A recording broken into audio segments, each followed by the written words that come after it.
宋小姐，你应该明白，我们的婚姻是长辈要求的，我们之间没有任何感情，所以我们定一个期限，5年。5年之后，我们和平离婚。在这期间里，我们互不干涉，每个月我会给你一笔零花钱，但是霍家的资源、人脉都与你无关，明白吗？霍先生，您说的5年之约和各项要求，我都没有异议，按您说的办。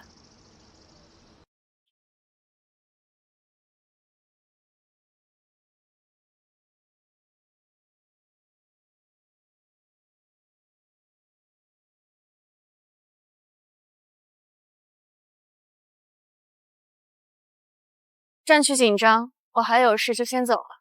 霍先生再见。如果思念是夜色，霍总，他听完你的霸王条款之后，就这么走了？沉默是流星划过的瞬间，而我们总是爷爷，十一那丫头2年外派期到了，应该是明天回来吧？明天下午到京。我清楚，当初那么逼你不高兴，你爸妈觉得宋家门第低，配不上咱家，也不高兴。可是眼里有些责任，有些缘分，他来了躲不掉的。感情的事勉强不来的，我跟他连面都没见过几次，您指望我们怎么样啊？像正常夫妻那样生活？我没指望你们一开始就浓情蜜意，但至少你该试着了解他。那孩子一个人在战乱区待了2年，枪林弹雨，朝不保夕。他明天回来，你接都不去接。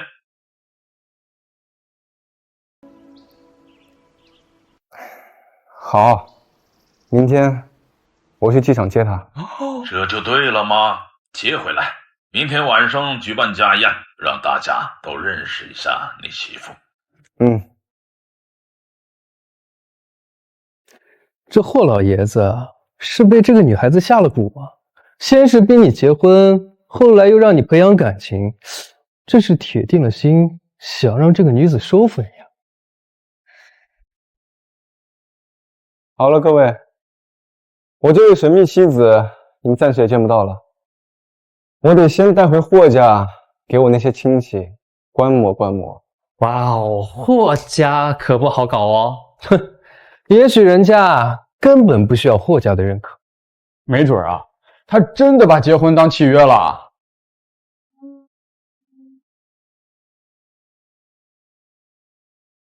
走了。哎。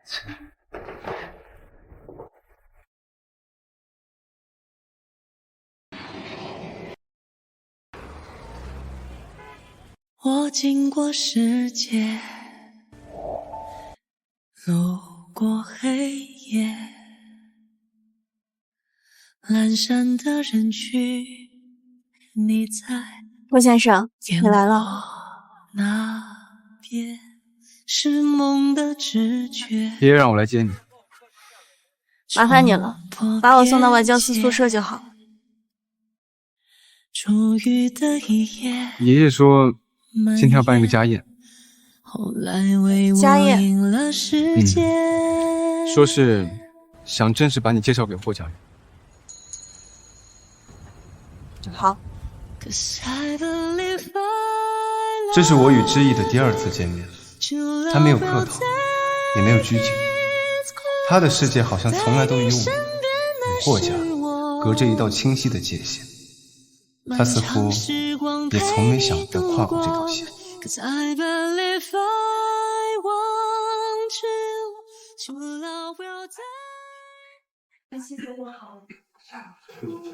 来，坐。爸，出声。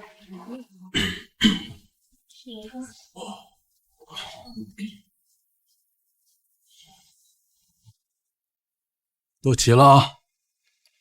啊，就差知意和夜里了。少奶奶到了。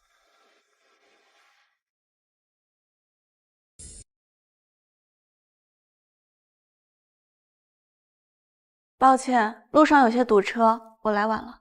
哎，丫头，快过来坐。知意啊，菜还没上呢，来陪我坐这儿。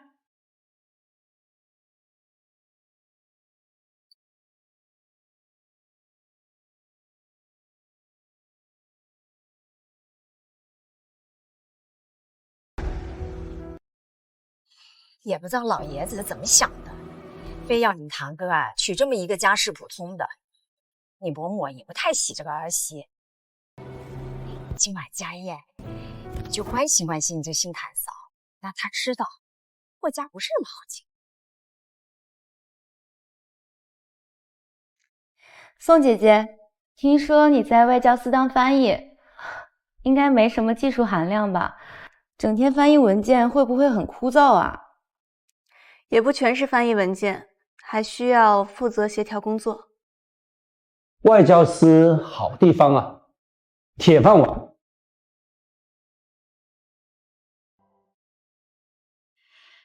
知意还年轻，未来还有上升的空间。你父母都不在了是吧？那家里还有什么亲戚吗？我父母在我12岁时离世了，外公前2年也走了，现在家里就只剩我一个人了。他就这样平淡地说了，没有自怜，没有遮掩吗？真是命苦的孩子呀。不过现在好了，进了霍家，咱们就是一家人了嘛。知意啊，在国外很辛苦吧？听说你去过的那些地方，条件都不太好。女孩子家的不用那么拼命。还好，工作需要。女孩子啊，还是稳当一点好。像我们思琪啊，现在在美术馆做策展，工作轻松，环境也好，还能陶冶情操呢。啊，对了，思琪啊，咱们馆里现在有什么新展吗？下周有个法国印象派特展，我从巴黎借了几幅莫奈的真迹过来。知意啊，别说二伯父说教你，作为霍家媳妇，你也要提升自己的艺术审美，别成天翻译那些枯燥的文件。下周你去思琪那里参加画展。伯父，我最近工作忙，下周没空，多谢您的好意。你在外交司不就是翻译那些文件吗？有什么特别忙的呀？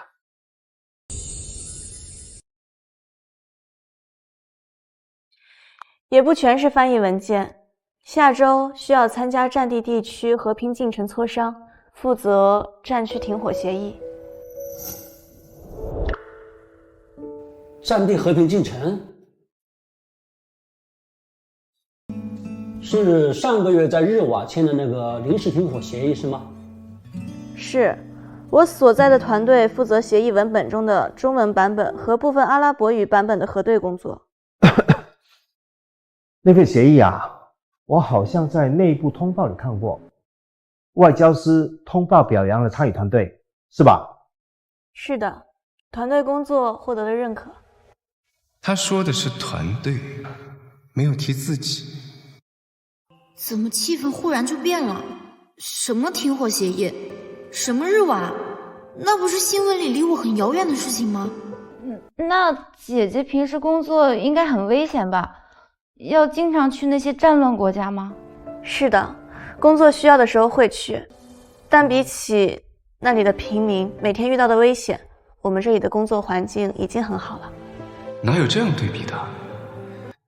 或许我这个翻译小妻子比我想象中的更有趣，也更勇敢。知意在黎巴协助撤侨的时候，3天3夜没怎么闭眼。等最后一批侨民安全撤离，他在机场的椅子上睡着了。有照片，我当时看了新闻。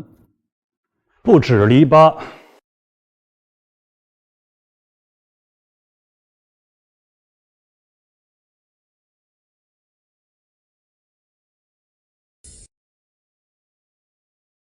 爸，路上堵车，我来晚了。大哥、二哥，志毅，小叔，你刚才问志毅的工作危险不危险？我去年在西里执行任务，碰巧遇到了志毅，他为了救被困的华夏工人，一个人单枪匹马的跟当地的武装组织谈判，对面都拿这么长的重型机枪，而志毅只有一个人，举着一面国旗就过去了。大概过了20分钟吧，就把人带出来了。你说危险不危险？2年前结婚，我还对他说过，你能得到的只有霍太太这个头衔，霍家与你无关。现在想来，是多么可笑！他当时是在想我愚蠢，还是狭隘？志毅，干得漂亮！应该做的。志毅像我当年的战友，心里装的大事，肩上扛着责任。我霍家有这样的媳妇，那就是我们霍家的福气。好了，进去吃饭吧，二嫂、大嫂。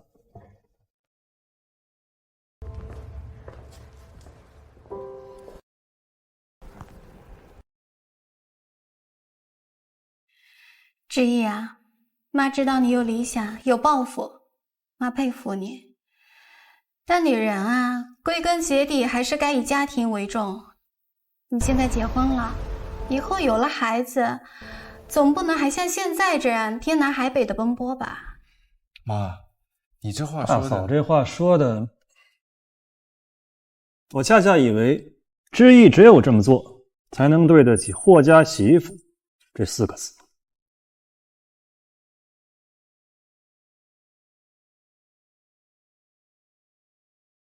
后来我才知道，他的世界里没有霍家媳妇，没有京城浮华，没有无言之约。即使力量很微弱，他也一直在坚持努力，在遥远的战乱中开辟出一条条能让更多人活下去的风。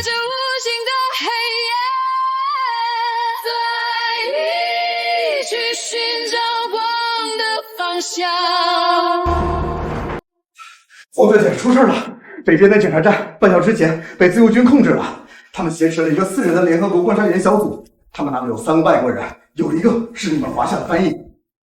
理由？他们说观察员小组里面有间谍，他们说他们携带了不应该携带的设备，但其实他们最重要的是要里面的药品，而且他们还会一笔赎金。对方指挥官是谁？认识吗？他叫阿布·哈利德，外号叫蝎子。这个人生性残暴多疑，非常的可恶。明白。那我们华夏翻译，他现在情况怎么样？她是个年轻女生，医学学生，她是自愿来这里当翻译的。但是在上个月，她的母亲因为空袭遇难了。我们医疗队还剩多少物品？拿出1半的止痛药和抗生素给我。还剩不多，但是可以协调一部分出来。你不是要过去吧？那里非常危险，我们还是等特种部队。等不及了，联系对方，就说华夏人员申请对话。好。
The royal stag stands proudly on the hill, falling prey to man, his mortal foe.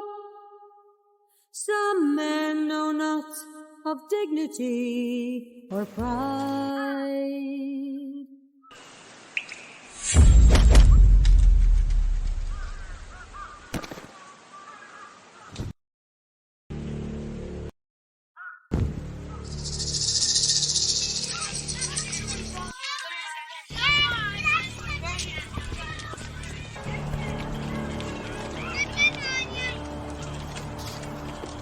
华夏女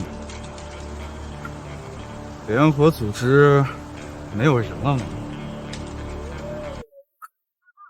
派了一个女人过来。我不是联合组织的人，我是华夏外交司的翻译。阿布哈利德先生，我想和你单独聊聊。有什么话就在这儿说。听说您扣押了一支联合组织小组，理由是怀疑他们携带间谍设备。这个指控非常严重，如果指控属实，会引发国际社会对您的强烈不满，会对您和您的部族进行制裁。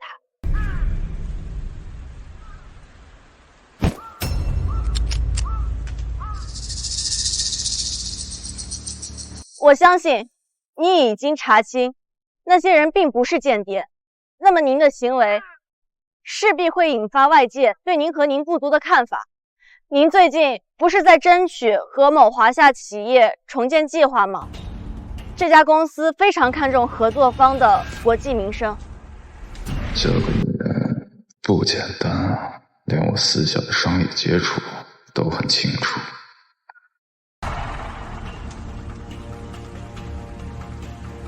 我明白您的担忧，毕竟在这片土地上，信任是最奢侈的东西。我愿意以我担保，向外宣称这件事件只是一场误会。你有什么资格？我是华夏外交司的工作人员，我可以以华夏外交官的身份为您做担保。同时，你也看到了，作为诚意，我带来了止痛药和抗生素。我知道您的部族里有伤员需要治疗。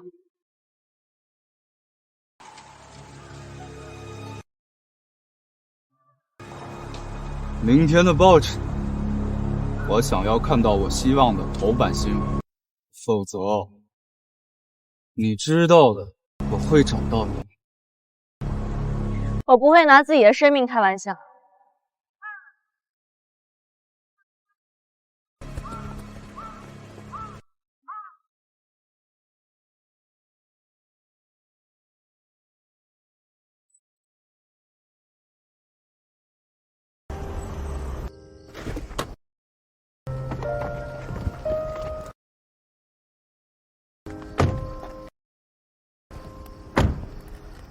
宋，你是唯一一个能在蝎子脸皮底下成功救出人质的人，你真了不起。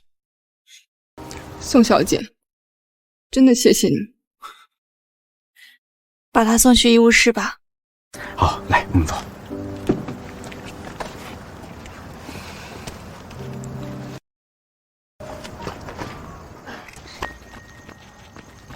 宋姐姐，给你的糖。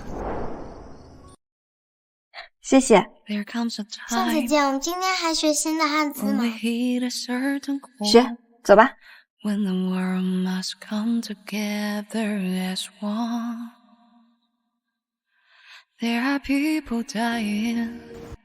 学什么呀？今天我们学的新词是和平。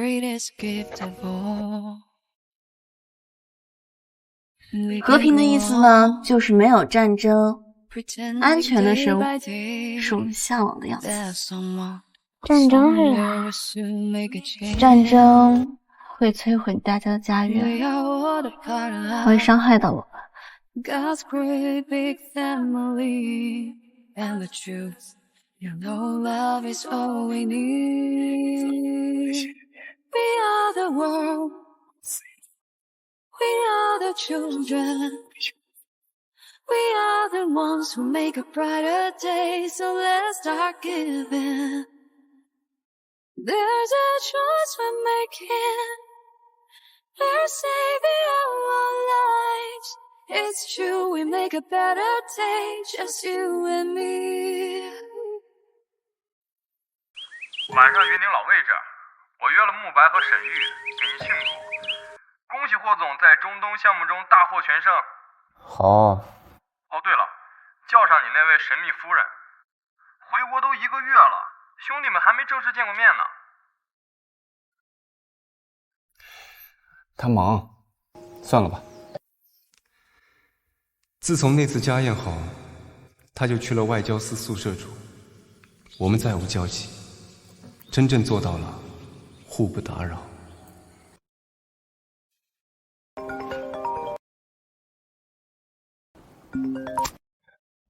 爷爷，有事吗？我听说季云那小子想见知意，你带他去。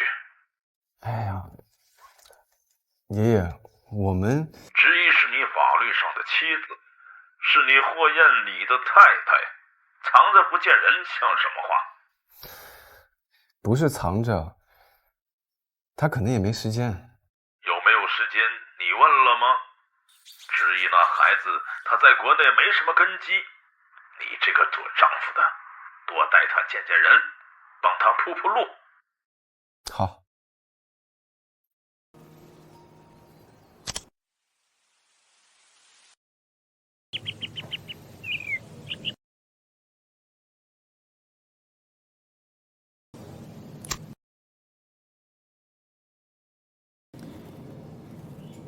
霍先生，宋小姐，季云晚上组了个局，几个朋友想见见你，你有时间吗？好，时间地点发我。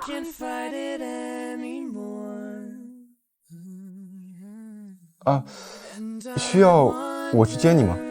不用，我自己过去就行。晚上见。It's a quarter after 1. I'm all alone and I need you now. I just need you now. Look at you. 哎，你们说他一会儿来会穿什么样的衣服？礼服、套装，还是他那个标志性的白衬衫？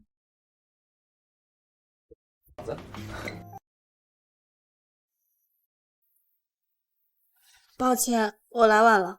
啊，嫂子一点都不晚，来的正好，快坐。相处无言，懂彼此心跳，默契让浪漫更好。眼神交汇带温柔。嫂子，你在外交司工作应该很忙吧？还好，最近在整理之前外派的材料。啊，嫂子之前在日内参与战区协议停火谈判，听说过了，非常了不起。团队共同取得的成果。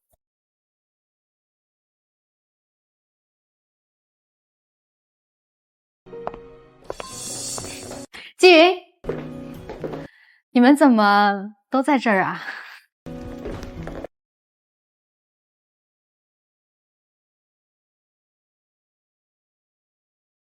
你们怎么都在这儿啊？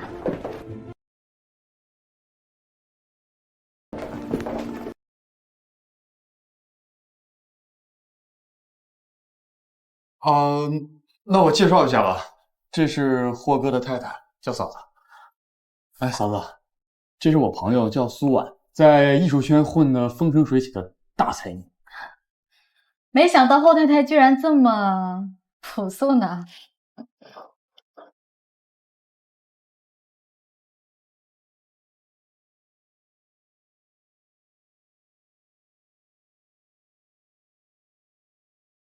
原来都在这儿啊！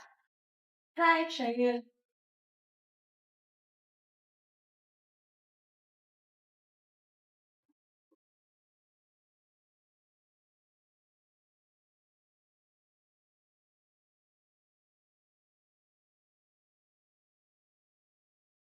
哎，对了，上周看的那幅莫迪里阿尼的小幅肖像拍下来了，虽然只要300万欧，但是那个忧郁的气质啊，可太迷人了。苏婉姐真有艺术品味，我就看不出那些画好在哪儿。要多听，多看。就像某些人，就算是进了顶级圈，也掩盖不了骨子里的土气。莫迪里的那幅系黑领带的女子确实经典。苏小姐如果喜欢她的作品，可以关注她1917年为泰尔尼画的那些系列肖像。那个时期，她的风格开始逐渐成熟，更加内敛深刻。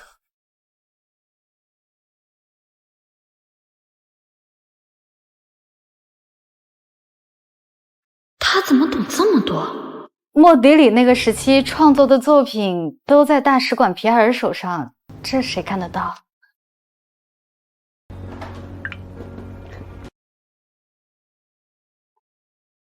喂，皮埃尔，是我，宋之意。宋，真难得你会主动打给我，你是在京市吗？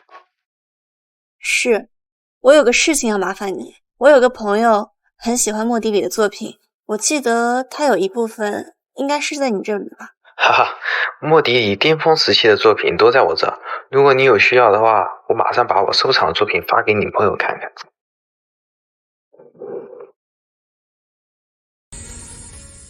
电话那头是驻华大使的皮埃尔，父亲去年想通过关系约皮埃尔吃饭，花了3个月时间都没成功。而这个穿着朴素、被我嘲讽土气的女人，一个电话打过去，对方热情的像个老朋友。好，下个月中法文化论坛，我来巴黎，请你喝咖啡。必须的，你来一定要提前告诉我。好，那麻烦你了，就先这样。换做以前，我可能会觉得知意是在炫耀，现在嘛，这就是他的硬实力。我喜欢，如果他的筹码不够，我不介意亲自上场。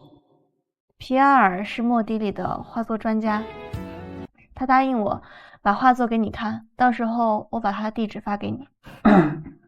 哎，嫂子，你认识皮埃尔？之前有过几次合作。那就谢谢宋小姐了。啊，对了，纪元，我朋友在隔壁呢，我先过去坐坐。啊，适配一下。走吧。你俩还不走吗？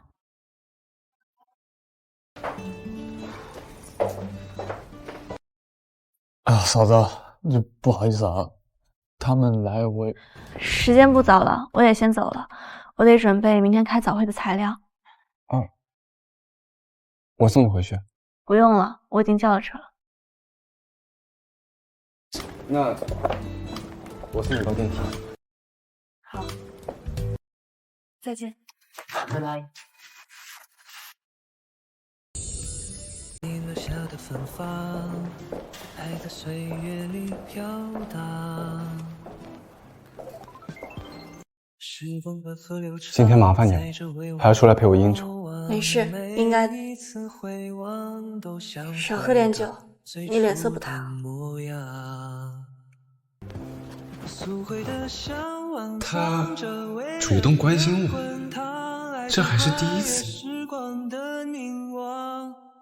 藏在心底的中央，苏回的坦荡，没被岁月磨去锋芒，那些没说尽的翅膀。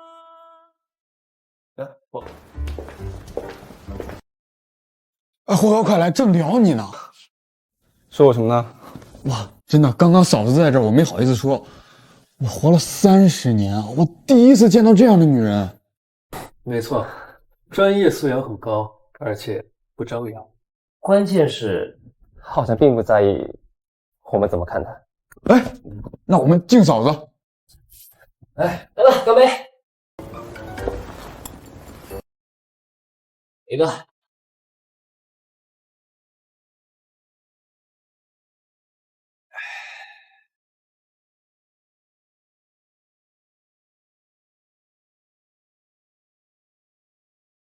叶里，你胃病是不是犯了？我给你医生打电话，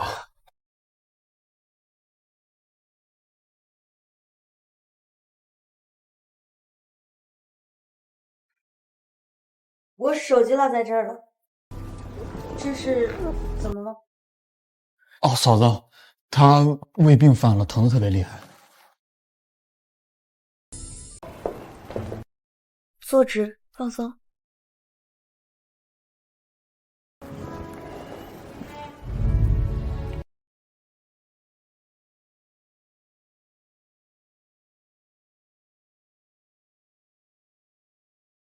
于是我贪恋着某些瞬间，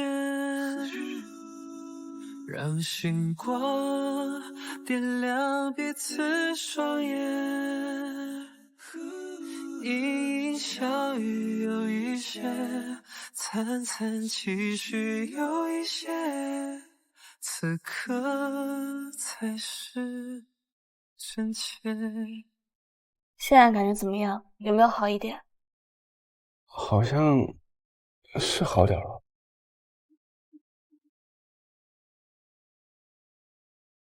谢谢啊，你还会这个呢？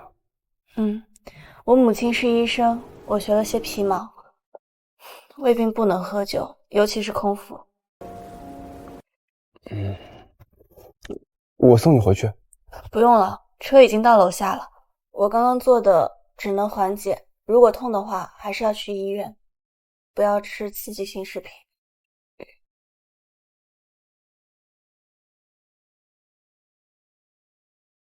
哦，谢谢。没事。那我就走了。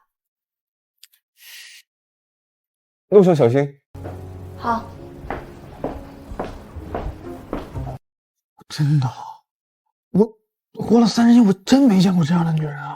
这个专业的手法，寻找穴位的精准度，没有8年10年是做不到的。说真的，叶丽，你要是还抱着那个5年之约的想法，你会后悔，一定。沈玉说的对，或许当时的我早就开始后悔了，后悔从未真正去了解他，就轻易用5年之约将他推开。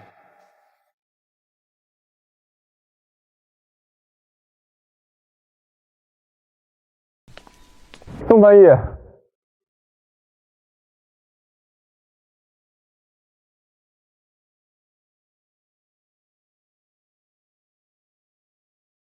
我想请你吃个饭。昨天的事应该有个正式的感谢。这附近有家很不错的湘菜。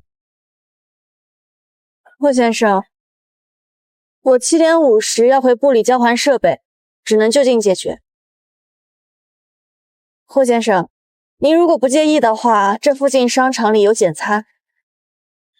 不介意。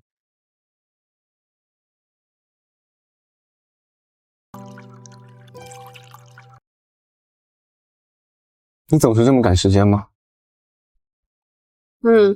外事工作有严格的时间节点。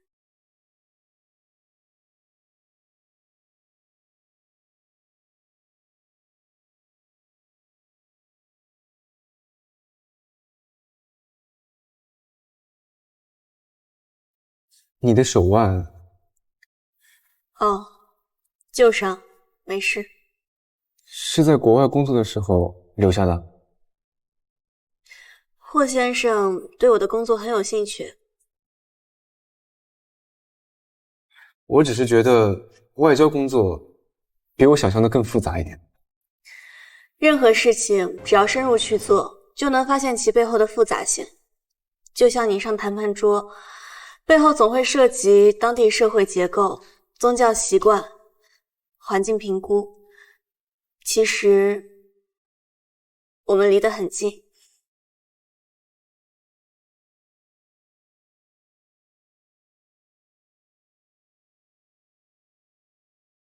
7点了，我该走了。我送你。不用了，就几步路。多谢您的晚餐。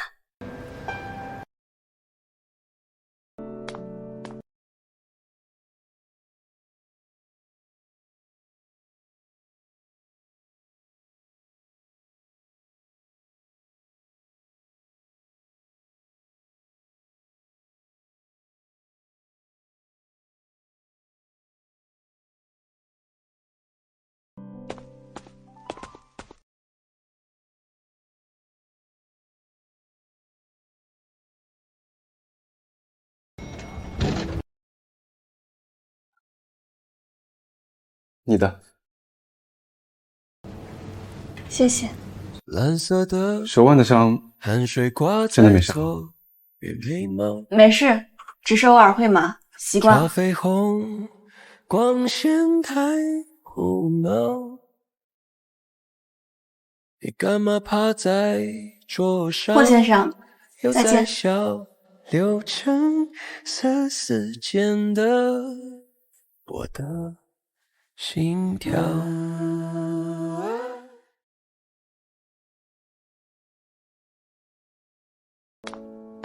霍总，宋之毅所有的背景资料、家庭情况、教育经历、工作履历，所有能查到的公开信息和背景资料都在这儿了。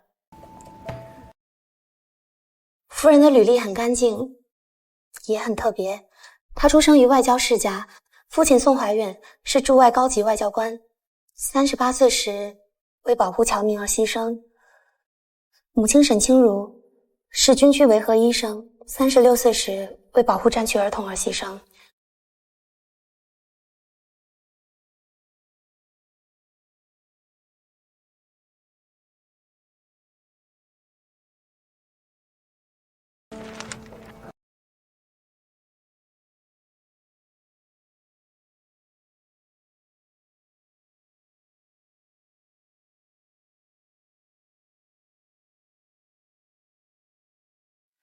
天灰色像倒映的深海，脚下的影子被拉长不回来，心跳却还不肯停下来。如果风能推着我飞，越过这世界的边界。他失去过至亲，背负着沉重的过去，依然选择在战火中救人。那一刻，我也理解了爷爷说过的话，他心里装着更伟大的勇气，他身上有伤痕的主，所以他对霍太太这个头衔，霍家的所谓资源人脉根本不在乎。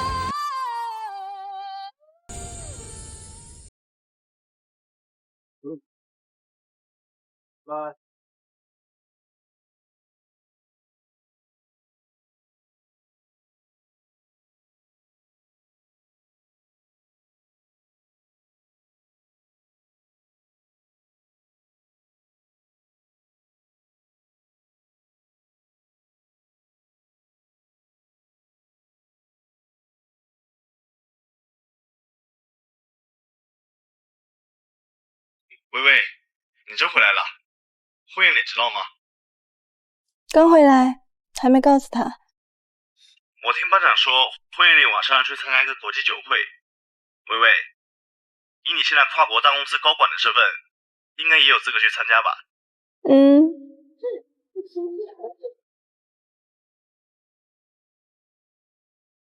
林小姐，你知道要做霍家的儿媳需要具备哪些要求？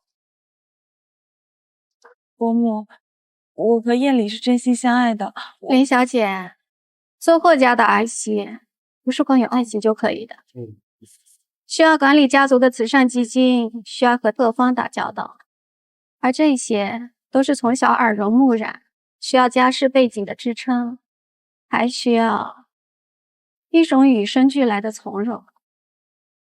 我可以帮你，让你出国去最高的学府。你还年轻，应该去追求更广阔的天地，而不是困在一段不被祝福的感情。不用，我可以自己努力的。你不妨打开看看。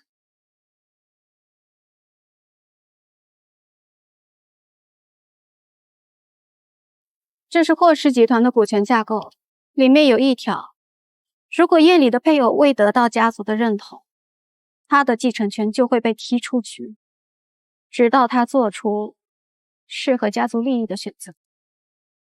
这就是你们有钱人制定的规则，连自己的婚姻都不能自己做主吗？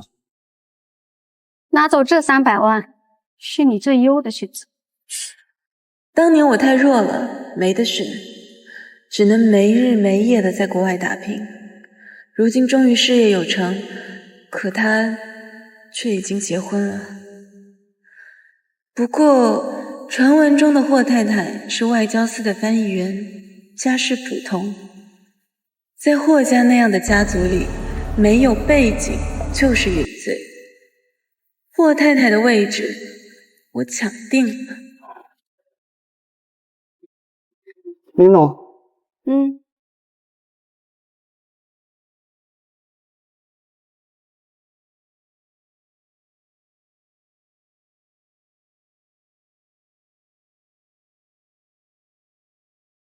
这封请柬是外交司与驻华大使馆联合举办的经贸合作论坛闭幕酒会，还要求协办出席。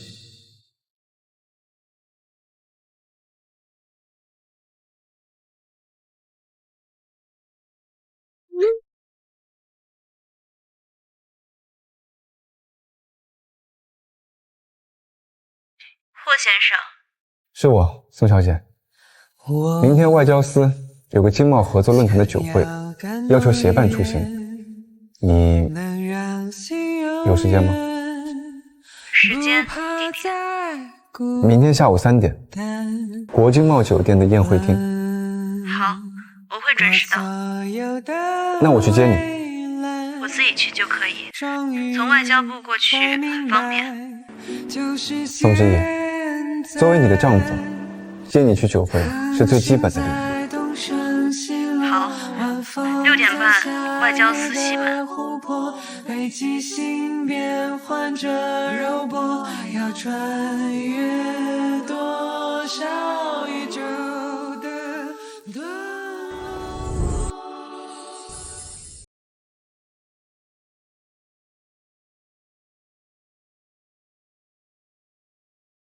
6年了。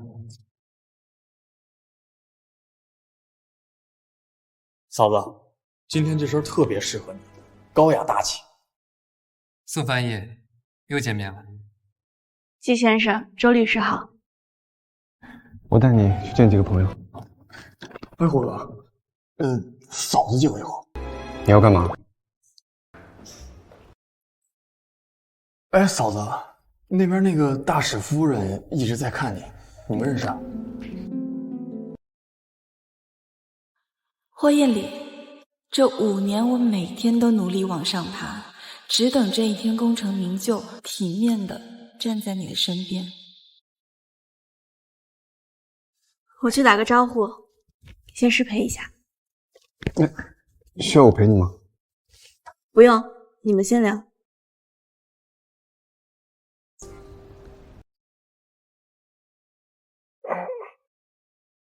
咋着？宋，我真的没想到今天居然会在这儿遇见你。这2年呢，我很想你。夫人，我也很想念您。林小姐，您自便。我要跟我的老朋友单独交谈。这2年怎么样？一切都好。雅茹怎么样？挺好的，她一直说很想见到你呢。哎，嫂子居然跟大使夫人认识啊？看样子他们关系匪浅。看来咱们还是把他给看浅了。他一直说很想见到你呢，你是我们全家的大恩人。哎，你先生来找你了，我就先不打扰你们了。宋，有空我再来找你。好。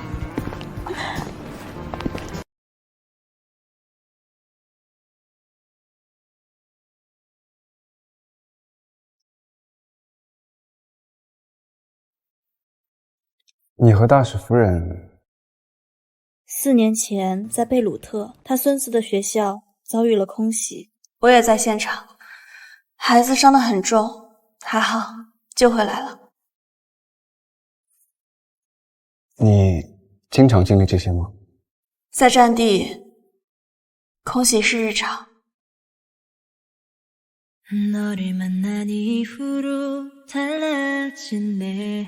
能跟大使馆夫人搭上话，还不是靠着霍家给的身份耀武扬威？好，不是爱显摆吗？今天就让你在这些身份高贵的外宾面前显摆。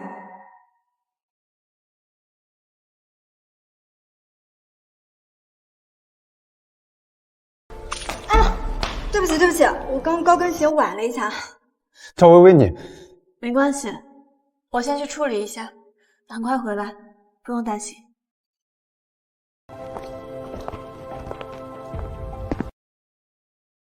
赵薇薇，你最好是真的不小心。我就是不小心的呀。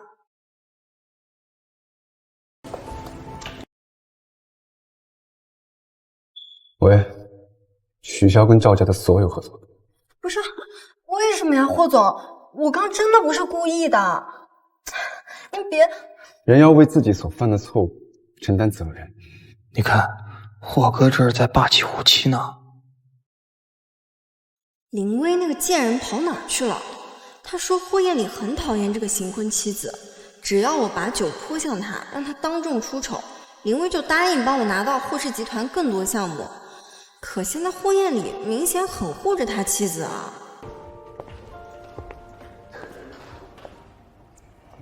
你还好吧？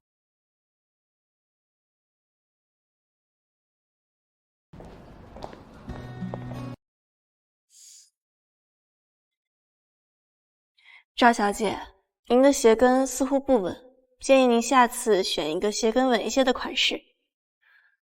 另外，持杯用食指和拇指捏住杯柄，而不是整个手掌都包裹着它。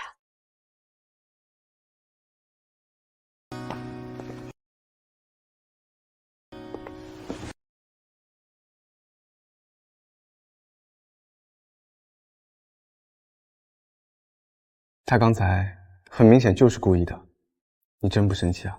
确实，因为他，我损失了一件衣服和干洗费，但情绪波动会影响我的判断力，保持冷静才能在这里不失礼。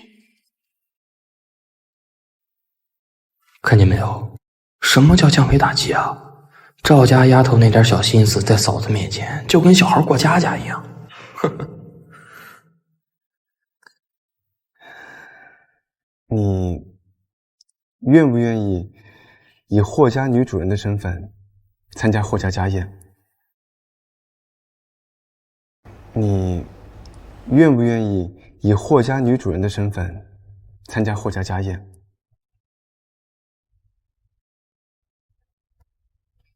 好，后天会举行霍氏集团成立30周年的庆典，母亲说想让你作为霍家女主人来主持操办，你有空吗？有空。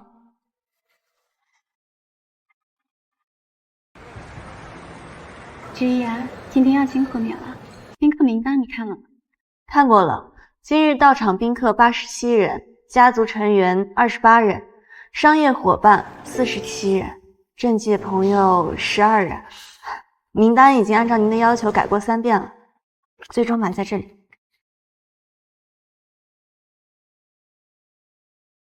你有心了，我去检查一下宴席布置。霍伯母，恭喜啊！我记得并没有邀请林薇。我现在功成名就，能有资格站在霍艳丽身边的人，只能是我。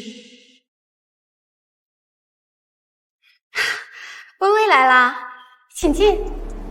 谢谢伯母。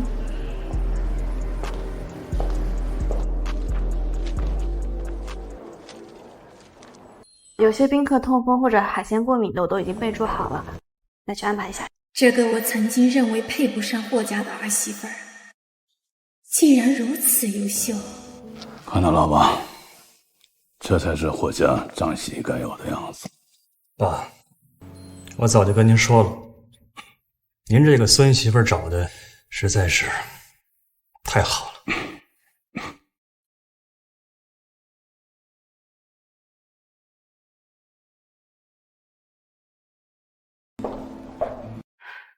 艳丽，我能单独跟你说2句话吗？关于当年的事，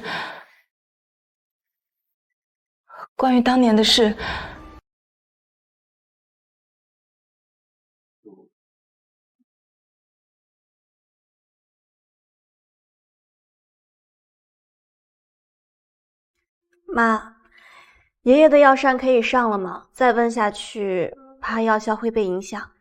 好，现在上吧。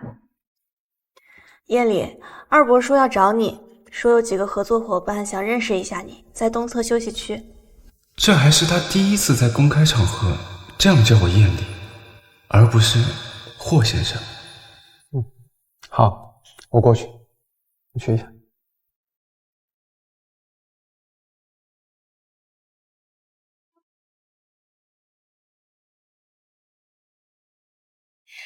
知意，你才是我们霍家认可的阿邪。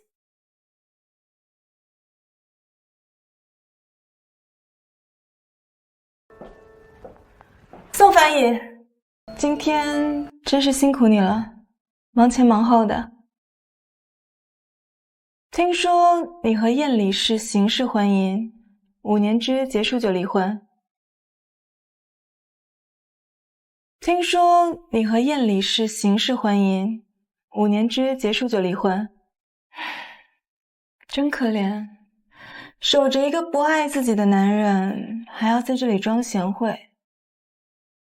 你以为这样就能赢得霍家的认可？这位小姐，你很闲吗？什么？花这些时间打探别人的婚姻状况，对你的人生没有任何益处。你知道我和婚宴里是什么关系吗？这位小姐，我还要主持宴会，先失陪了。霍家媳妇的地位只能是我的。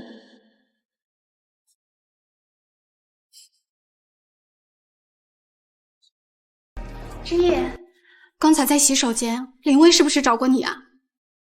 说了几句话。她说什么了？没什么重要的，一些个人情绪的表达，我已经处理好了。你不在意吗？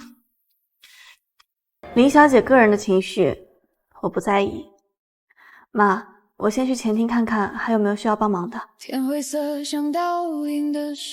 年轻的时候，如果遇到丈夫前任的挑衅，我肯定会情绪激动，大哭大闹的。可眼前这个儿媳呀，似乎真的不在乎。大嫂，知意心里装的是山河天下，不是宅院纷争。以前是我的小爱。那天，当林薇靠过来的时候，我的第一反应是烦躁和为难。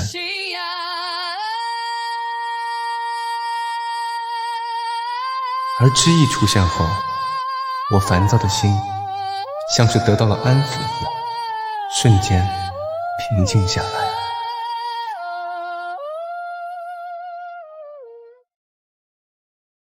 助理，米如国家那边的律师发来消息，议会已经将矿业列入国有化，我们合并的矿产刚好在国有的名单上。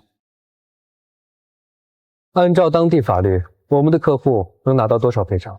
最多市值的60%，但是更糟糕的是，当地的社区已经开始抗议了，他们想要受益的永久分成，否则就封锁道路。周律，这个并购案我们已经进行了大半年，如果现在因为并购风险而取消，客户不仅损失巨大，就连我们律所声誉也会受损。是啊。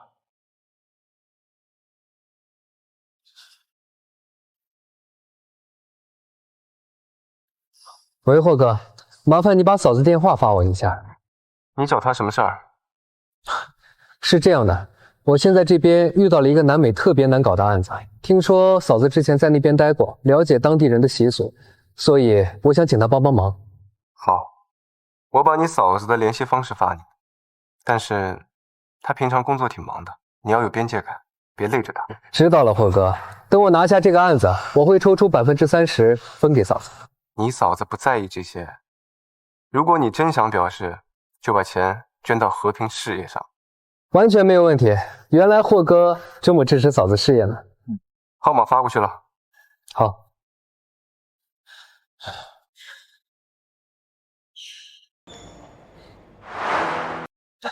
嫂子你好，我是周慕白，我现在这边涉及到一个米卢的并购案，遇到了一些风险问题。之前您在当地工作过，不知是否方便请教一下？周律师好，如果问题不涉密，可以电话说。我们代理的一个米卢矿场的并购案，现在遇到的问题是，当地社区要求我们永久性收益分成，并且环境许可迟迟批不下来。具体在哪个矿区？阿普里马克大区。目前有2个解决办法。哎，好，嫂子，稍等一下。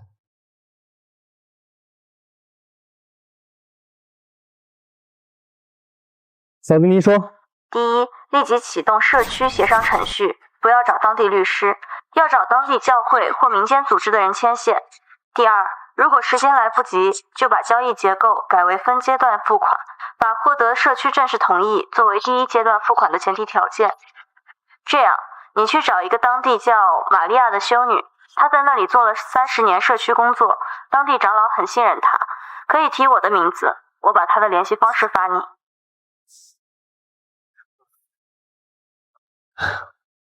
嫂子，您为何如此全力的帮我？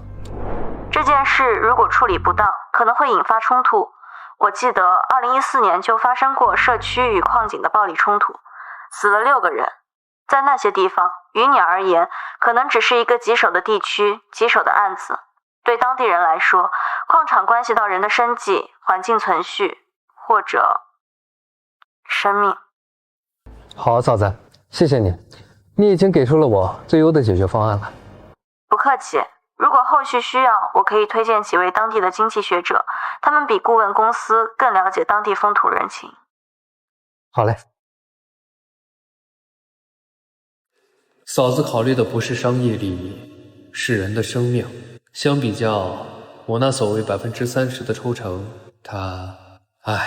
是我格局小了。从现在开始，调整策略。第一，联系这位修女；第二，重做交易结构，把社区同意作为付款前提。是。周律，这些是比我们所有顾问团队加起来都准的情况，来自于那个真正了解那片土地的人。是霍氏集团霍总提供的帮助吗？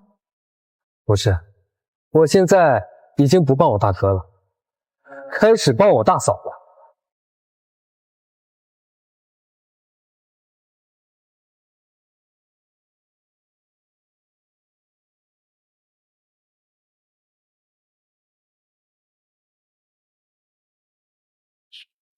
给你打电话不接，发消息不回，我不得已才来找你。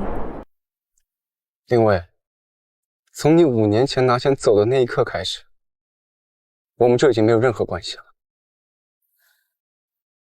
艳丽，我知道你现在结婚了，也知道我不应该再来打扰你，可是我真的撑不住了。这5年，我每一天都活在后悔和痛苦里。当年你妈来找过我3次，每一次都对我施以压迫。她说如果我不离开，就会让你失去霍家的继承权。艳丽，我那么爱你，我怎么可能让你为我失去一切？所以我才拿钱走了。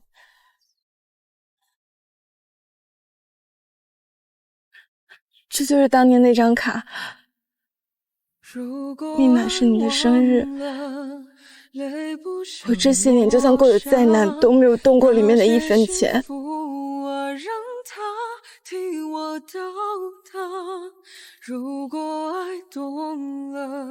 你为什么现在才告诉我？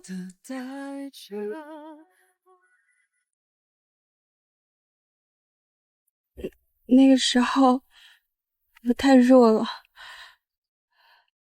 我只能拼命往上爬。只有做到现在的位置，我才有资格站在你的身边。所以这次回来，我就是想要告诉你真相，祈求你的原谅。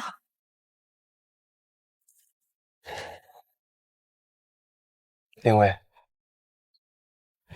如果当年你真的那么爱我，为什么不在走之前告诉我这些？为什么不给我一个选择的机会？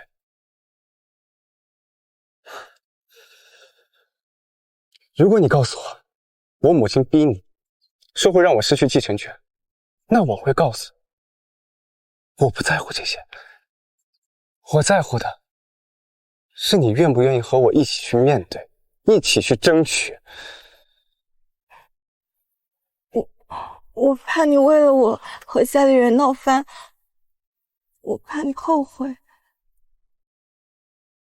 林薇，你从来都没有真正的了解过我。如果你真的了解我，你就该知道，我最恨的就是别人替我做决定。这张卡你拿回去吧，之前的事情都与我无关。艳丽，艳丽，这么多年我为了你在国外拼搏，只是为了有资格能站在你的身边，你一点都不感动吗？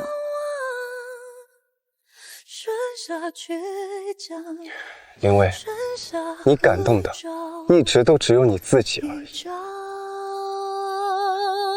我们的感情早就是过去式。有一种悲伤，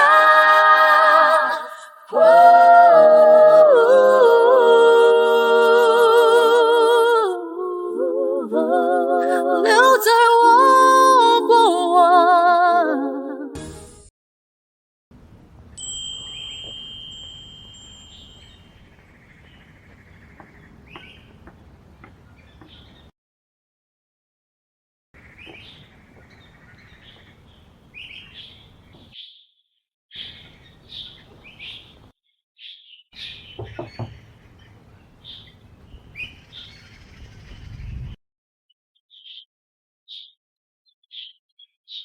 郭先生，就打扰到你吗？没有，请进。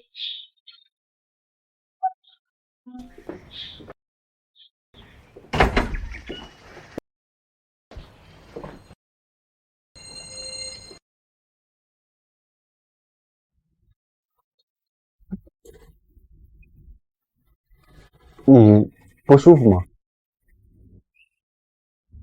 哦，手腕之前有后遗症，吃点止痛药就好。你经常这样？习惯了。习惯了，又是这个词。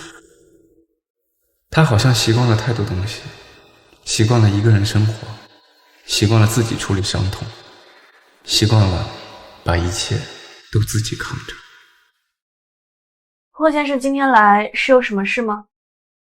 啊，我想向你请教一个问题。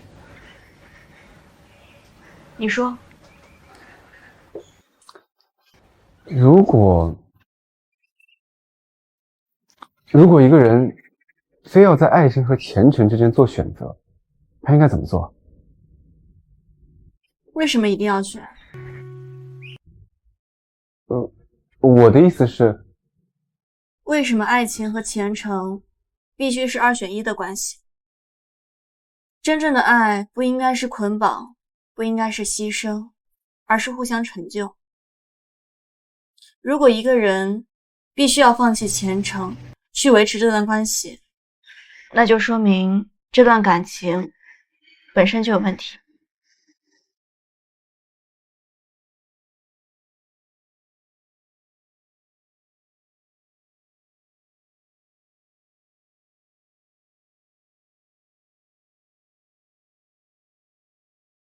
健康的爱应该是2个人变得更好，都能追求自己想要的生活。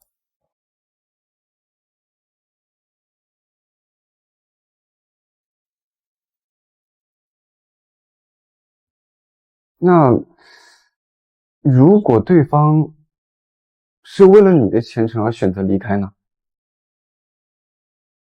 那就要看他的动机。如果对方为你着想，那说明他还是在乎你的，只不过方法错了。错了？感情是2个人的事，任何单方面的为对方好，都是对对方的不尊重。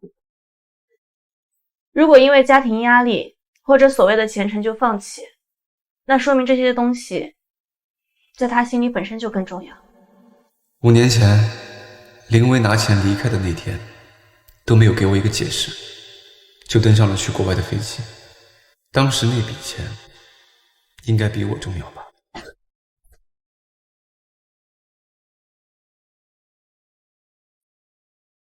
谢谢你啊，我心中那点困惑已经解开了。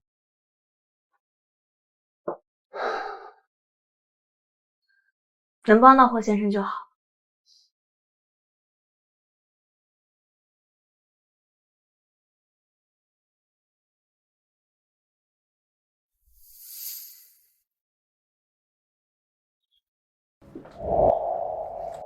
喝口水吧。谢谢。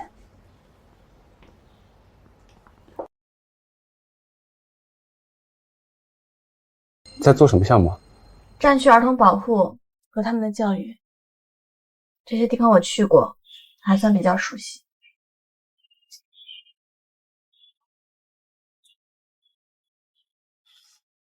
这些孩子是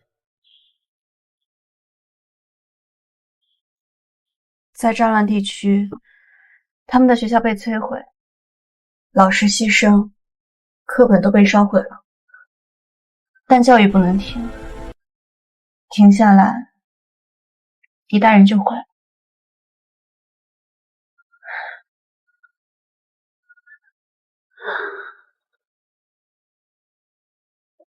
你做这个多久了？从境外教司就开始了。外交司就够你忙的了。那你们需要帮忙吗？资源、资金或者其他方面什么的？多谢霍先生好意，不过这个项目有严格的独立性要求，不接受任何商业资助，以免影响它的中立性。那我能做些什么？如果霍先生真的想帮忙，可以在一些国际会议上多关注儿童议题的。在这些场合，华夏企业家还是很有话语权的。我一直用商业思维在理解它，以为帮助就是给钱、给资源、解决问题，但他要的是更深层的东西，理解、认同、共同的价值追求。明白了。之夜，以后少让自己受伤，这不可能。他的工作性质决定了风险，以后让我来照顾你，这话太矫情，而且他大概不需要。放心吧，霍先生，我会照顾好自己的。好，那你也别忙太晚了。对了，爷爷说他想你了。好，明天我有空的话会去看望爷爷的。那你继续忙吧，我先回去了。好，路上注意安全。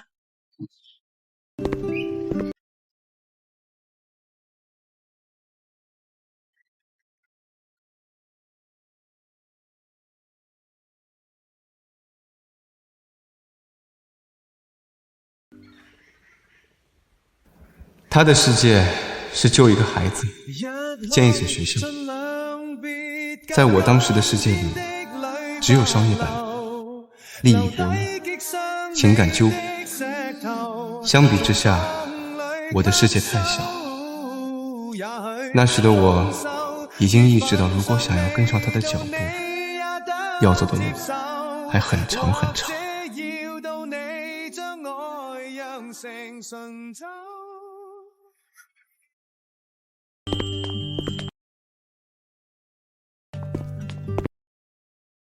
爷爷，哟，知意回来了，哈哈，快来，让爷爷看看。哎呦，又瘦了些是吧？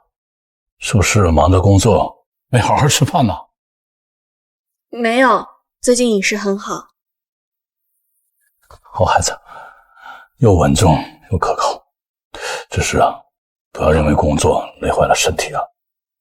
你去看看婆婆为你准备的晚餐怎么样了？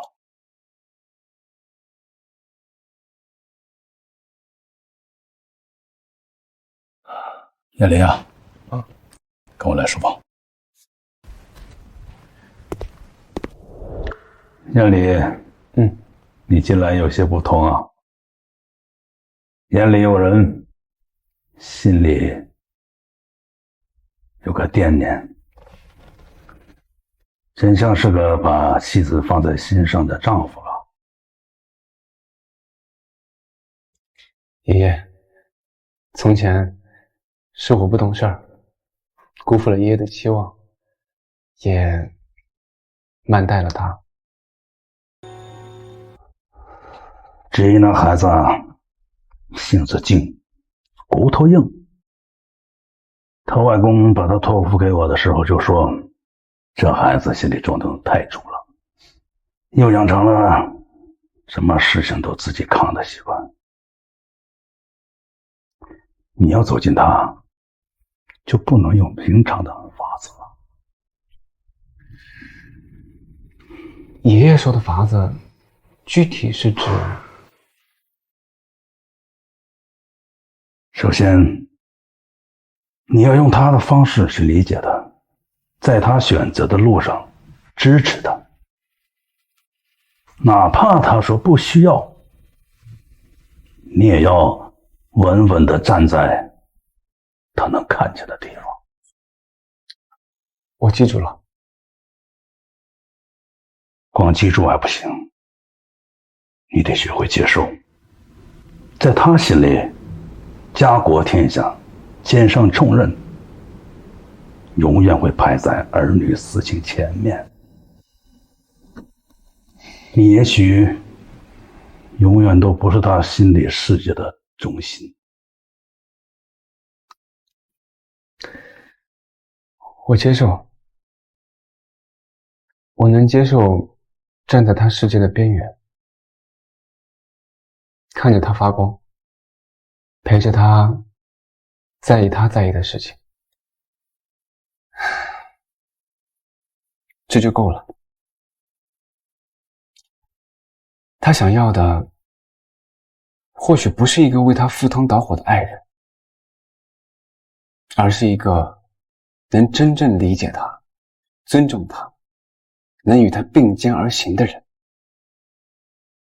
好。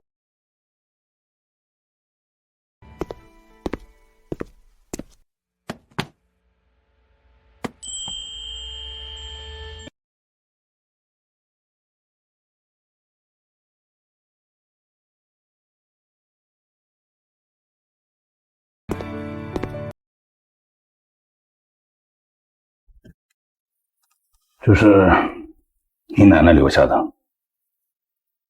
她说要给霍家真正的媳妇。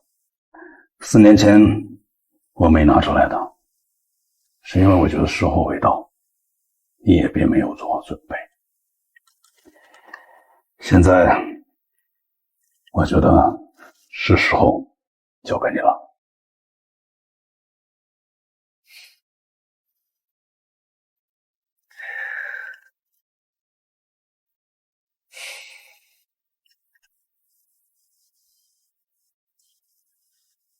谢谢爷爷。不用谢我了，去拿给知意吧。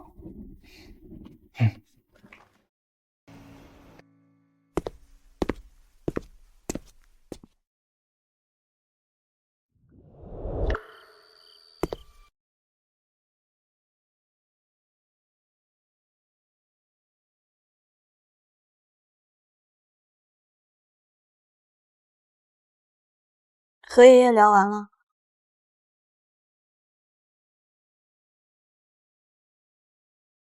奶奶留下的，说是给孙媳妇儿。这太贵重了，我不能收。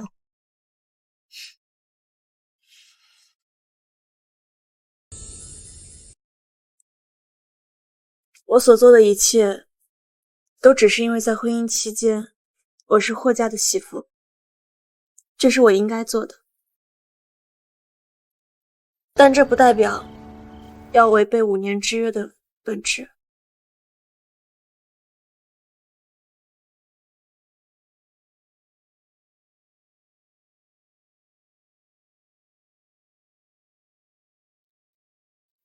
那我先帮你收着，等到你愿意收的时候，我再给你。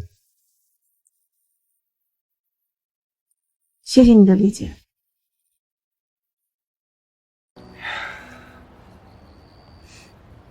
不是理解，是尊重。我尊重你的选择，但我还是想说，在我心里，你已经是我认定的妻子了。所以，我会用我的方式对你好，支持你，站在你身边。你可以不接受，但请允许我这样做。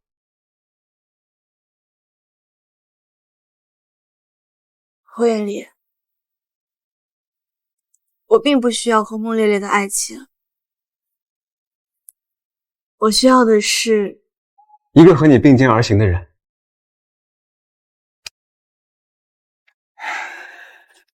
我不敢说，我现在已经完全做到了，但我会努力成为那样的人。在你觉得可以并肩的时候，或者在你需要独行的时候，我都会站在这里。只要你回头，就能看到我。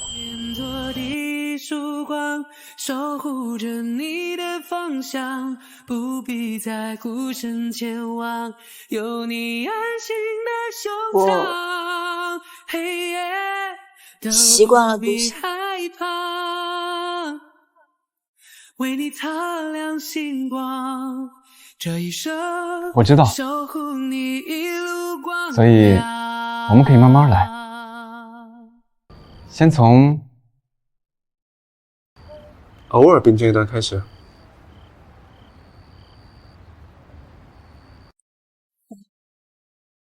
这或许才是最适合我们的开始。对了，过2天我要出差了。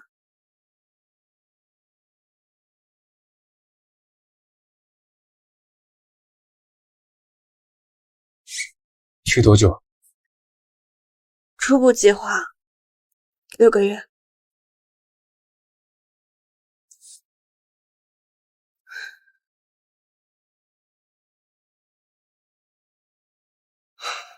好，那到时候我送你。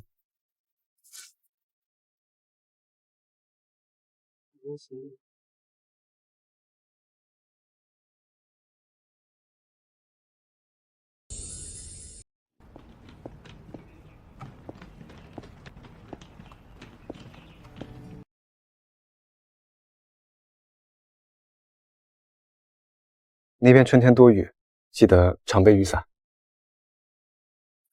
好，我会多注意的。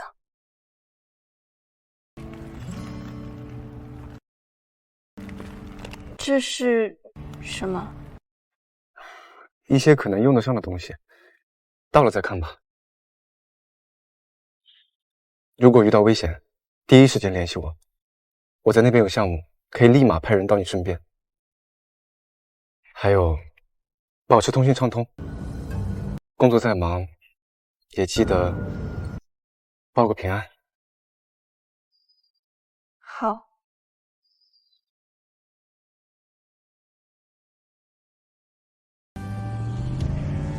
不再是无尽的沉默和未知的2年，这一次，我们之间有了一条很细的线，虽远却连。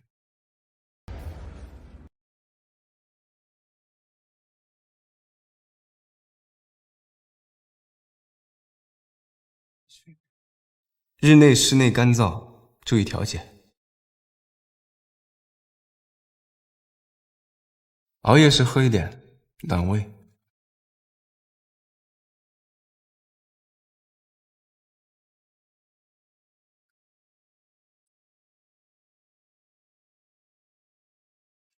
山河远阔，人间烟火皆可寄。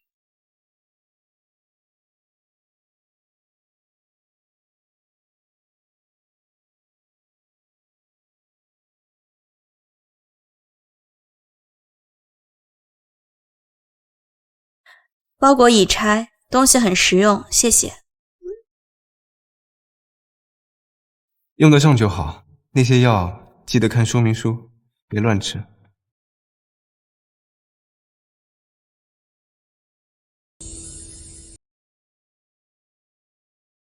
好。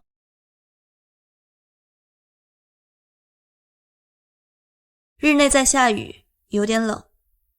京市今晚降温了，也在下雨。看来我们都在下雨。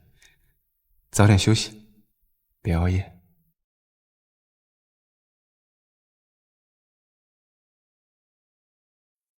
这就休息，你也是。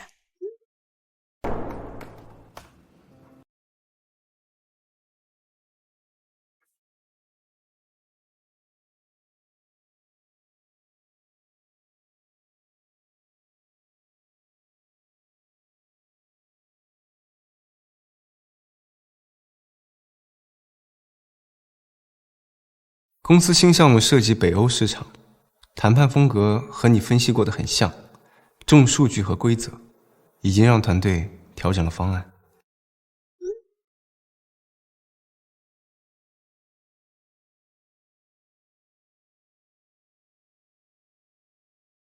北欧人重视公私分明，非工作时间尽量不要谈工作。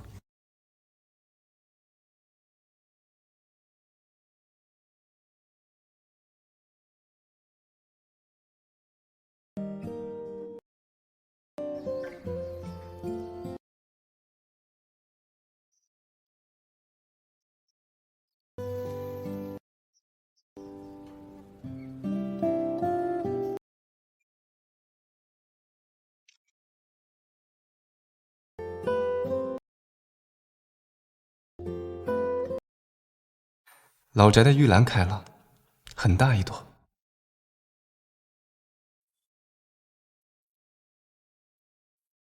玉兰很漂亮，今天路过湖边，看到天鹅带着幼鸟。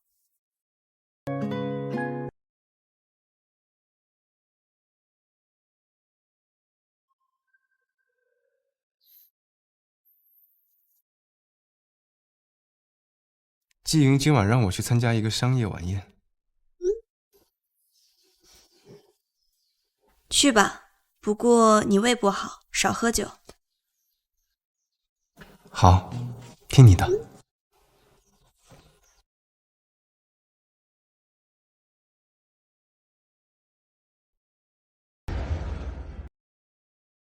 哎呀，我说霍哥呀，你现在真是深居简出啊！我约你10次，有8次你都拒绝我，怎么？咱们放荡不羁的京片太子现在彻底从良了？家里有人管了，得自觉。霍哥，你是真的动了情了。上回酒会，王董还问我说这个霍太太是什么来头啊？怎么能把咱们霍总治得这么服帖？他不需要说服谁，是我自己愿意。挺好，嫂子值得。霍总，最近听说你在搞什么国际公益基金，这不是你的风格啊。在筹备，主要关注战乱地区儿童的教育和医疗。你怎么想起来搞这个了？我太太在战区工作过，她见过太多缺医少药的孩子。有些事情我知道了，就不能当没看见。我说霍哥，你现在3句离不开嫂子，你做这些，嫂子知道吗？她什么意见啊？他知道，还给了我很多实际的建议，比如如何与当地民间组织建立有效的合作关系。挺好。敬霍太太，敬霍太太。不是霍太太，是宋之意。好，敬宋之意。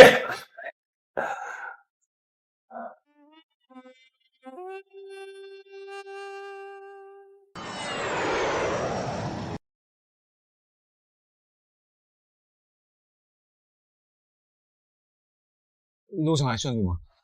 挺顺利的。你是不是等很久了？没有，我也才刚到一会儿。瘦了点儿，工作很累吗？没有，挺顺利的。就是最后工作流程有些复杂。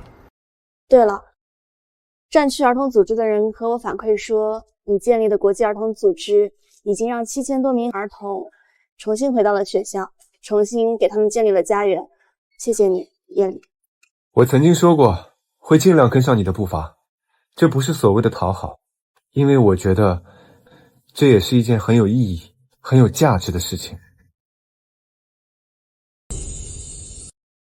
这也是一件很有意义、很有价值的事情。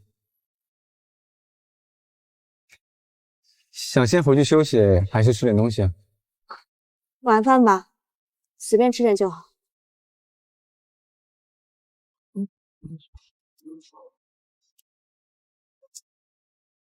霍哥，听说嫂子回来了，正好赶上晚上校庆晚会，你带着嫂子一起来，我们顺道给嫂子接风洗尘了。我可以去。好，我带他过去。真的可以吗？你如果累的话，没事。其实他们经常在给基金里面捐款，我一直想当面谢谢他们。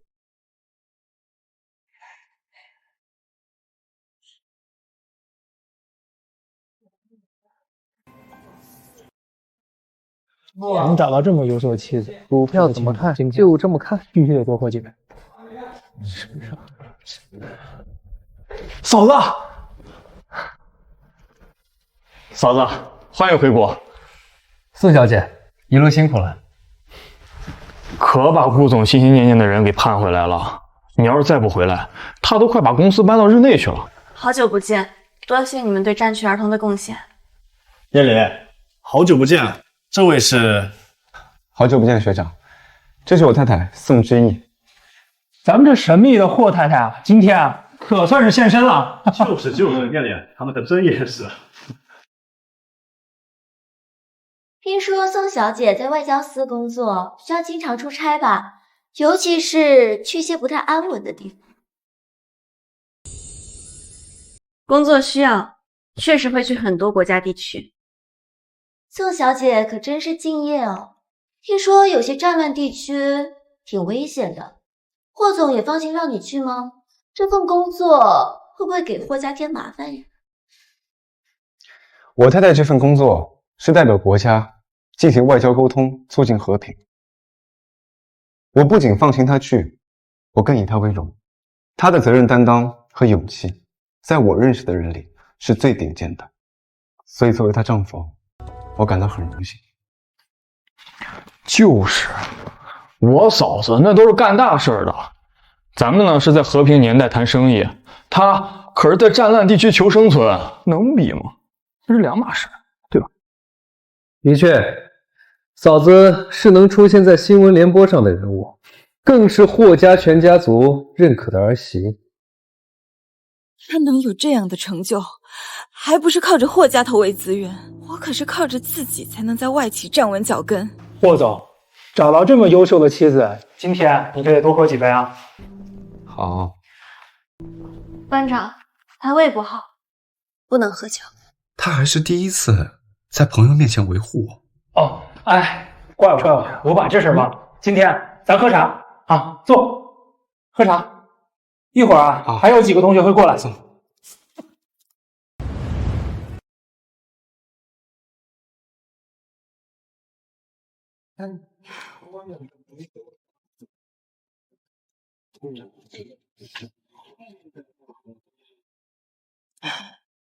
宋之义，你真是好手段。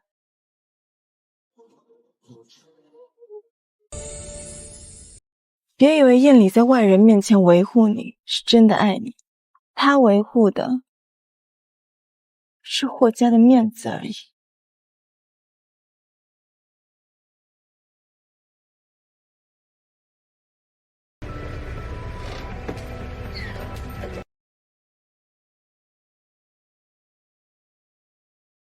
林小姐，找我太太有事吗？燕里，你难道就看不出来吗？他根本就不在乎你。他要是在乎，看到我这样挑衅，他一定会崩溃，一定会找我茬的。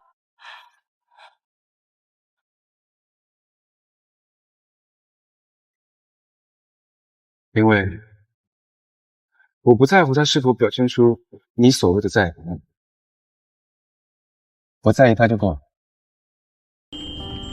至于他的平静，那是他的修养和强大，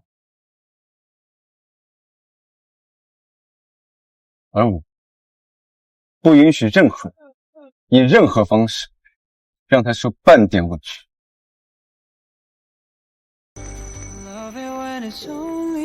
霍太太，我们回家。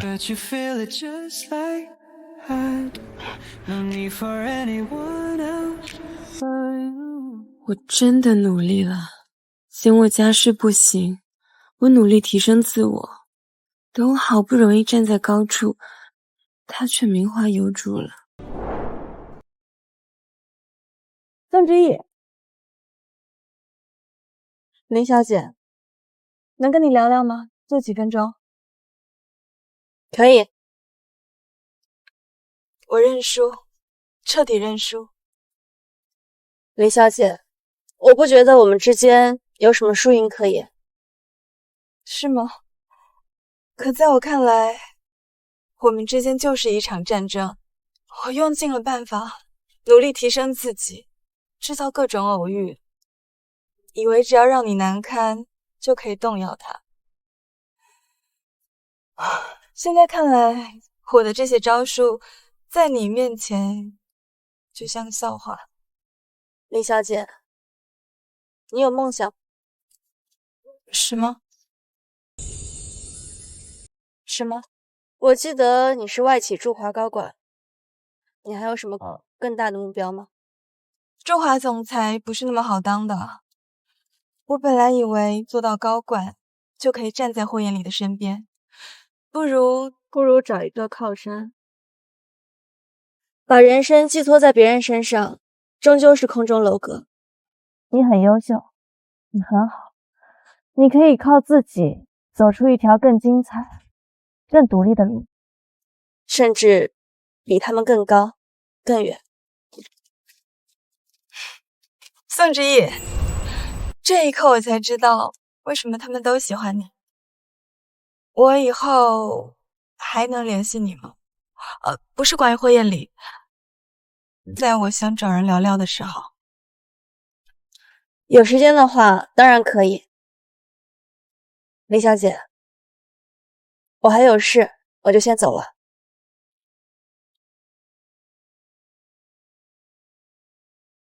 霍艳丽，我第一次觉得你其实也就那样。再见了，祝你幸福。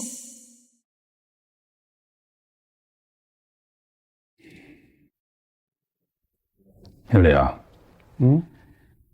你和之毅的5年之期快到了吧？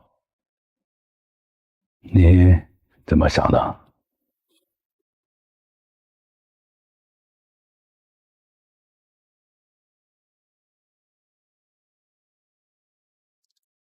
爷爷，我想毁约。看来我当年的决定并没有错。不过艳丽啊，有一件事儿我一直没告诉你。什么事啊？其实当年我和沈爷爷的约定首选不是你，不是我。对，是霍征、聂小树。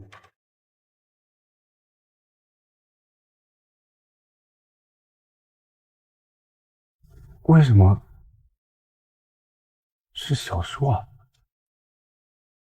霍征更合适，他的性格稳重，又常年在外面跑，见识广，他能更了解知意那孩子心里想什么，要做什么。而且他的单身，并没有什么乱七八糟的前尘往事。那后来为什么？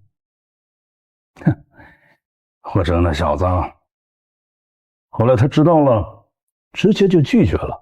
拒绝了？对，他说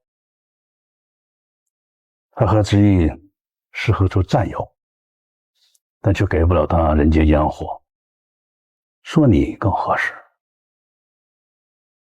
所以啊，念离，你要知道，知意嫁给你，并不是高攀我们霍家，而是霍家有幸遇到了他。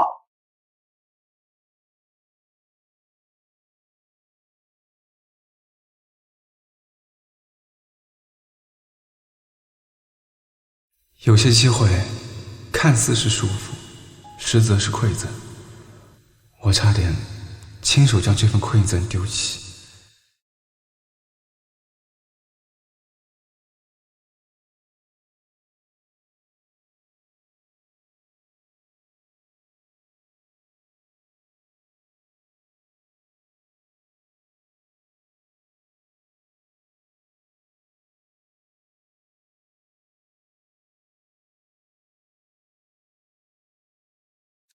宋之义，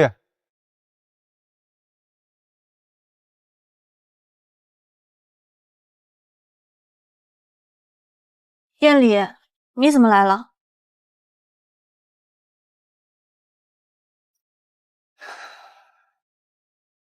之义，关于我们俩的婚约，当年你外公和我爷爷具体是怎么商定的，你知道吗？知道，知道。他果然知道，而且是用这样一种全然不在意的口吻说出来。所以，你一早就知道小树才是首选。外公和我提过一嘴，说有2个人选，可能是爷爷更属于你吧，最后选了你。其实你一开始跟我说5年之约的时候，我心里是松了一口气的。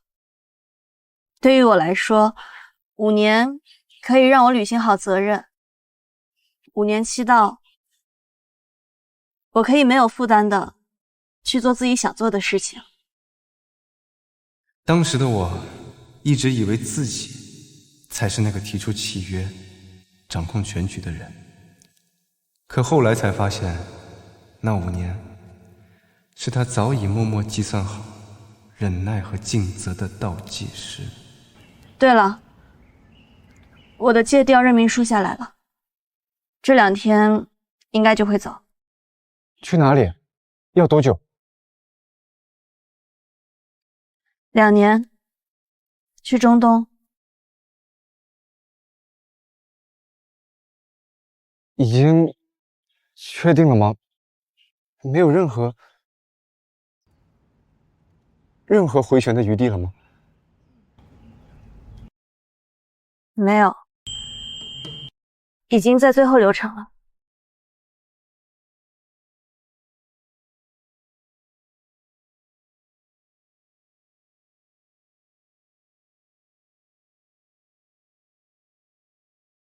好，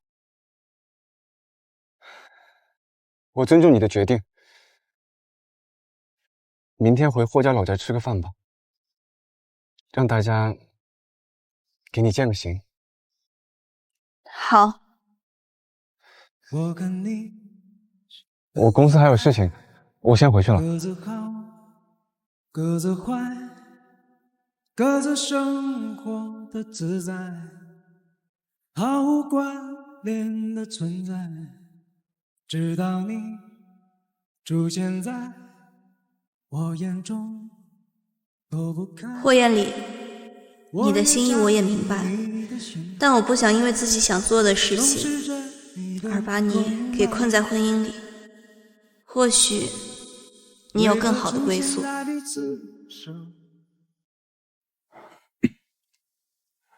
艳丽呢？艳丽，他说是在公司处理一个紧急的项目。什么紧急项目？能比给之言践行重要吗？啊？之意啊，以前是妈不对，我心也小，眼界窄，满脑子只有门当户对、面子排场那些虚浮的东西，总觉得你和艳丽不配。但我看得出来，现在他是真把你放在心上了，你能不能再给他一个机会，等等他？别逼孩子了，之言要去战区工作，是之言职业规划中重要的一步。之一生来就属于广阔的天地，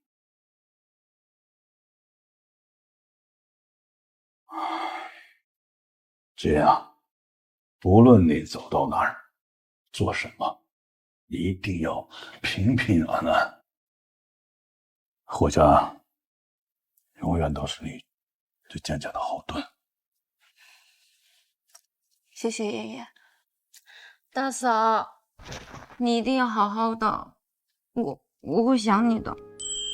思琪，你现在是又漂亮又能干的新时代女性，已经能独当一面了，别难过。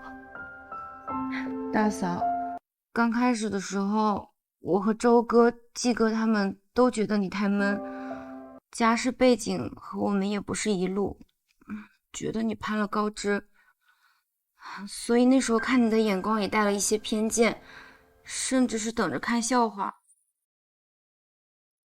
所以那个时候我们看你的眼光都带了些偏见，甚至是等着看笑话。但这几年，大嫂，你的做人风格和为人处事方式彻底改变了我们。大嫂，大哥能娶到你是他的幸运，我能有你这样的嫂子也是我的幸运。思琪，夜里他人很好，能够认识你，认识他的那些朋友，是我的荣幸。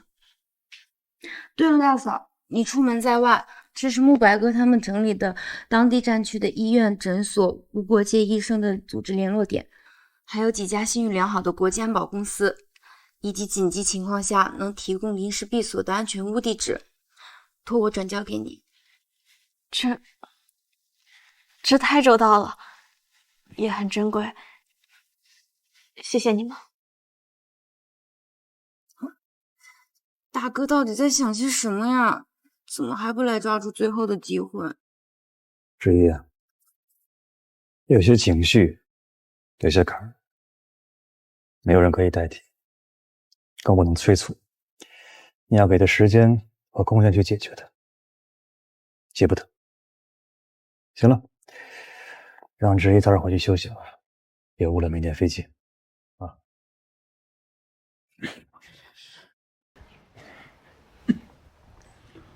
爷爷，那我就先走了。注意安全。大嫂，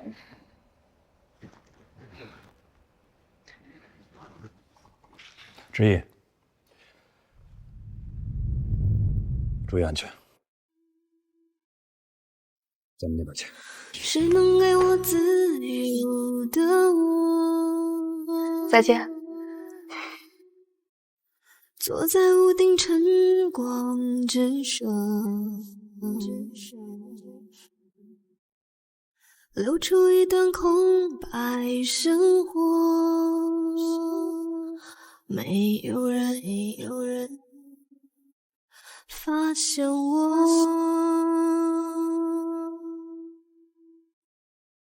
践行宴那天，距离5年之约还有4天。我没有勇气出现，试图用一场接着一场的会议和谈判麻痹自己。明天他就要走了，有些话再不说，或许就真的没机会了。有些面再不见，或许就是今年。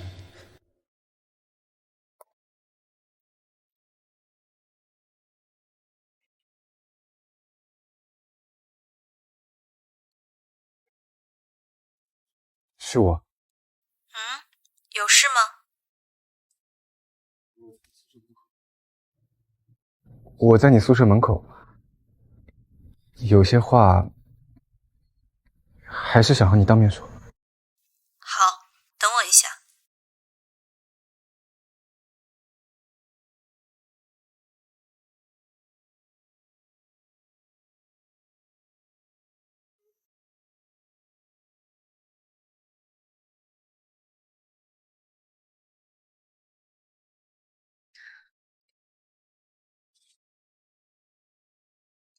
这么晚过来，是爷爷出什么事儿了吗？啊，没有，爷爷他很好。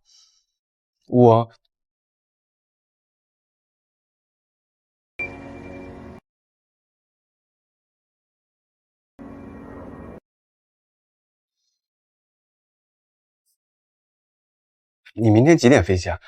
我送你。不用麻烦了，部里有专门的车接送。对了，这个给你。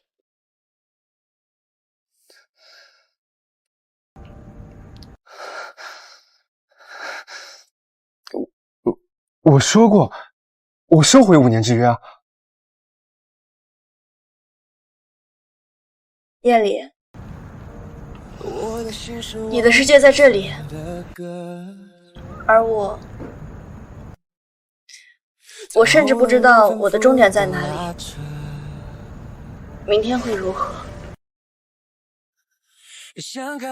我不想你承受那些你本不该承受的担忧和等待。我不怕等待和。谢谢你5年来的尊重，让我完成了对外公、对爷爷的承诺，也让我度过了我很有意义的阶段。但时间到了，我们都该回到最初的位置，这样对我们都好。进我腿都是种挣扎，怕一时冲动说错话，更怕永远错过你啊。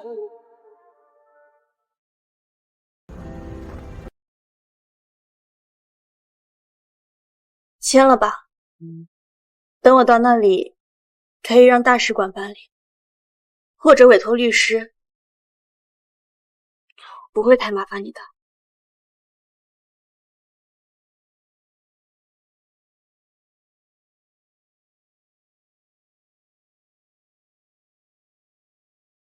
好。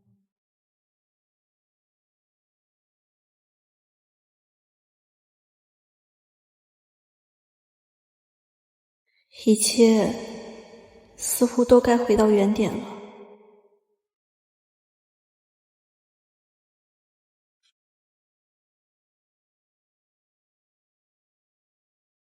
丫头，同你爸妈牺牲那年，你才12岁，不哭不闹，帮着料理后事，安慰我这老头子开始，我就知道你这孩子啊，心里装的事太多，也太要强。我知道你努力进入外交司，是要继承父母的理想。你爸妈要是没走，我绝不逼迫你。可外公一走，你就没了依靠。霍家门槛高，背景深，那些想要动你的人，就得掂量掂量霍家的分量。这也是外公能想到的，在你羽翼彻底丰满之前，能给你找到的最坚固的一道铠甲。外公知道让你嫁到霍家是委屈你，可我这心里实在是放不下呀，孩子。好，外公，我知道了。即使只是法律意义上的关联，这也是外公最后对我的保护。霍艳丽，这5年谢谢你，给过我体面，从未让我难堪。这5年，我很快乐。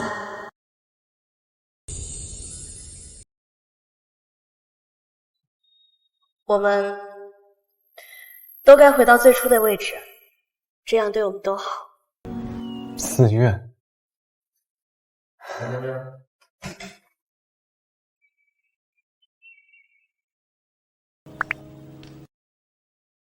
喂，霍哥，你在哪儿呢？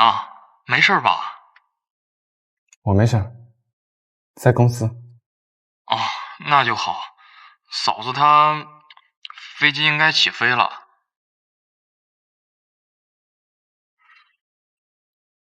真就让她这么走了？走了，走了也能追回来。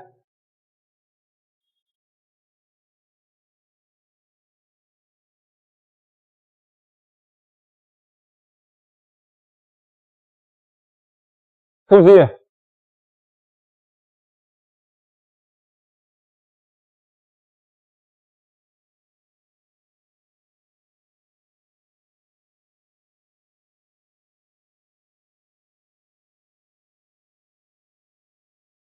，5年之约作废。我想要的是一辈子。霍先生，对不起，我还有紧急的事情要处理。志毅，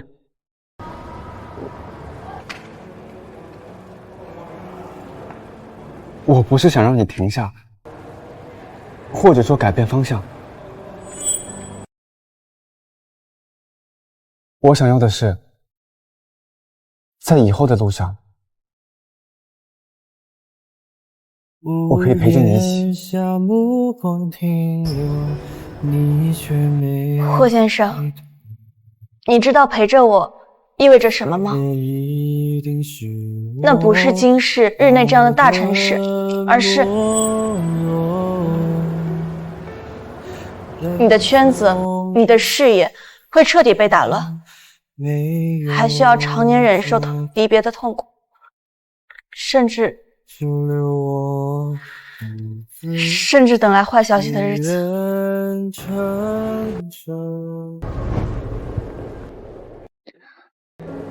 我不允许你说这么晦气的话。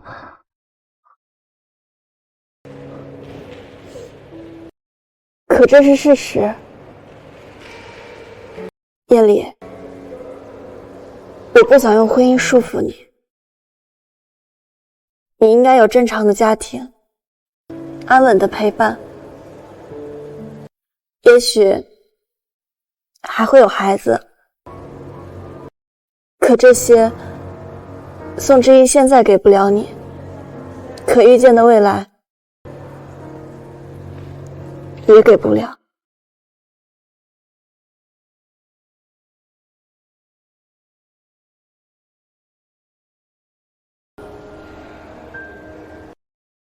志毅，你觉得什么样才算正常的生活？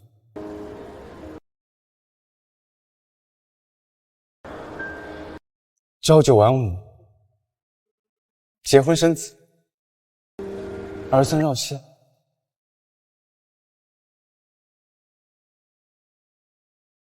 这或许是大多数人定义的正常，但这不是我霍艳妮想要的。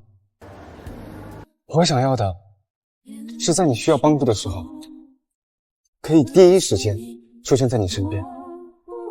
可是，没有可是，知夜，你可以拒绝我的感情，可以解除我们法律上的婚姻关系，但你不能替我决定我想要的生活是什么样的。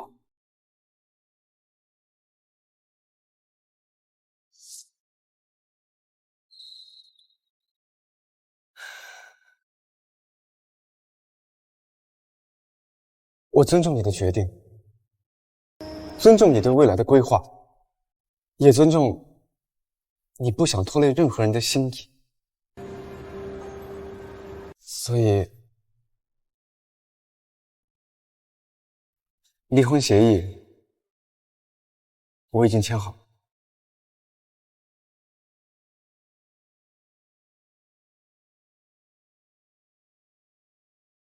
但我有一个附加条款。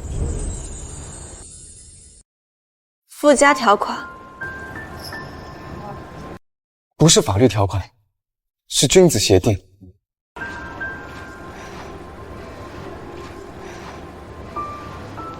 离婚后，我霍艳丽保留追求你宋之义的权利，如何追是我的自由。这算什么附加条款？没有任何法律效力，也没有意义。但对我有意义啊！我们虽然结束了法律上的婚姻关系，但在我心里，你永远都是我的妻子。除非有一天，你真的彻底爱上了别人。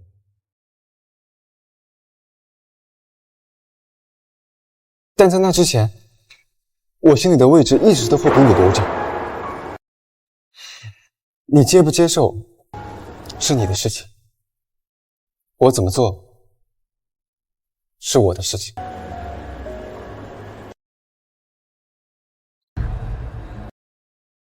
随你吧。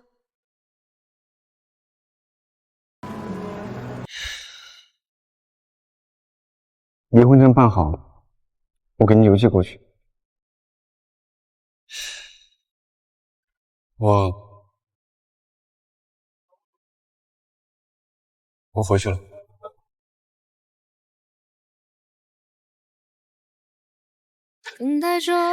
谢谢你。期盼着这愿望也许会允诺。谢谢你这5年来的尊重，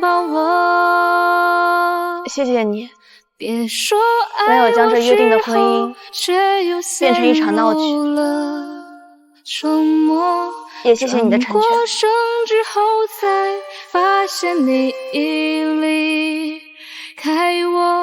有事给我打电话，任何时候。只剩下寂寞和失去的笑容在夜空闪烁。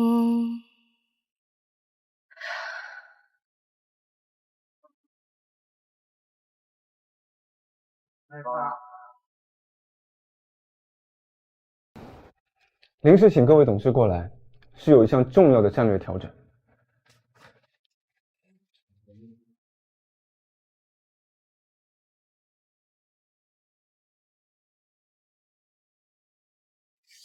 这个怎么跟原来计划不一样啊？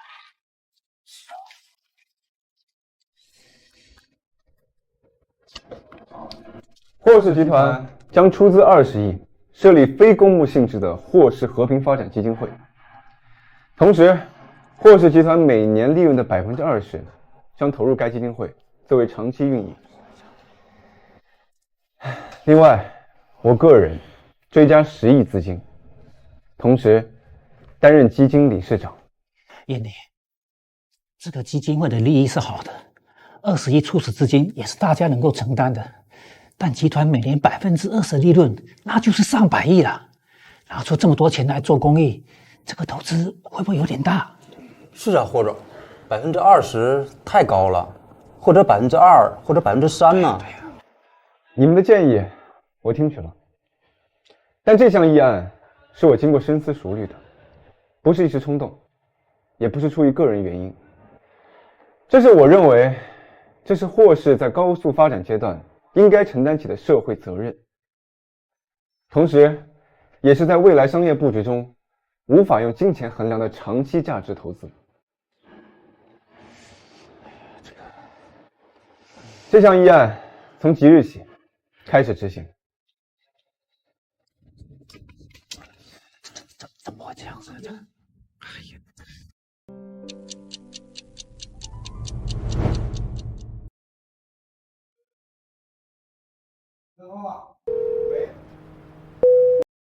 爷爷他可能就这几天了，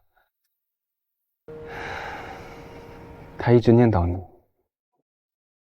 如果你方便的话，我坐最快一班。我坐最快一班航班回去。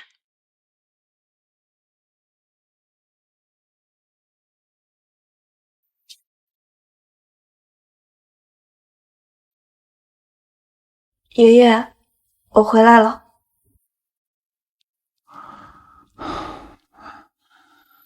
师爷回来了。爷爷，你现在感觉怎么样？师爷，爷爷还是要找你外公下棋去了。师爷，你和眼里真的是不可能了吗？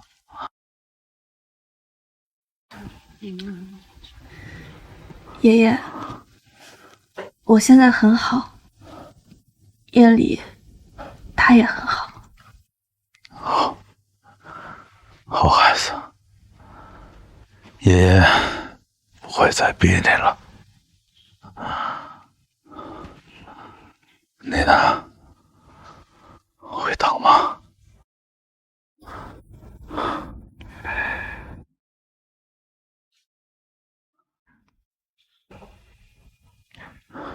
等。好。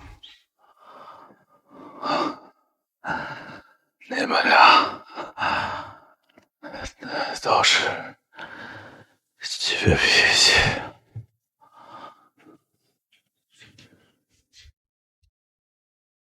好的，爷爷，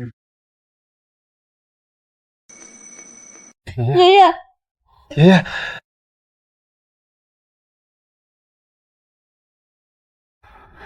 爷爷，爷爷，爷爷，爷爷走了，在问完最后一个牵挂的问题，得到我跟宋之仪各种倔强的回答后，安然离去。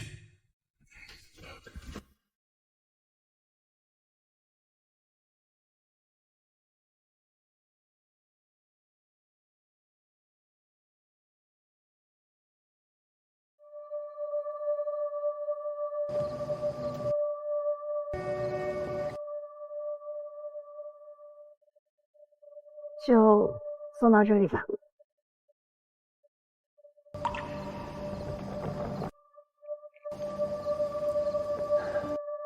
接下来去哪？先去日内，有一个重要会议，再去非洲常驻，那边有边境冲突。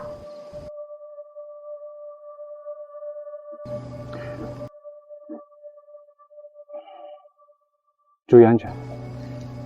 好，你也是。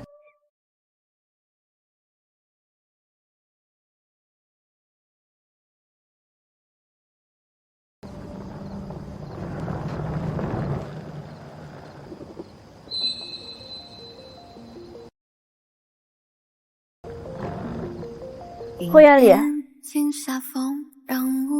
如果10年之后，如果我们都还在，一切都没变，或许我们可以试试。但是你也不用等我，如果有合适的人出现，你就去过你的生活。你值得安稳、正常的一切。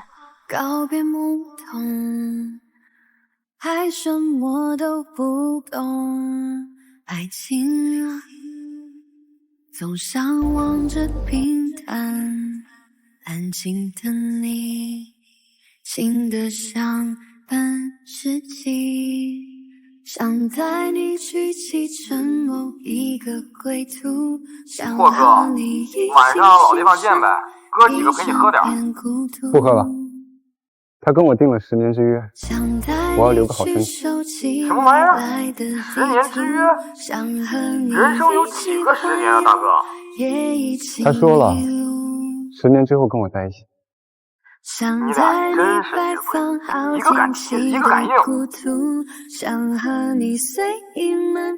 他值得我等。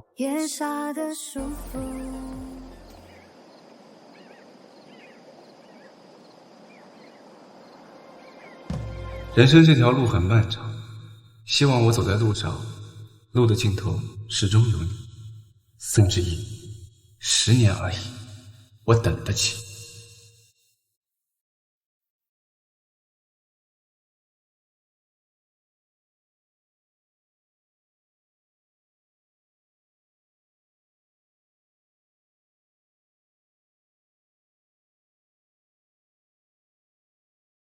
你怎么来了？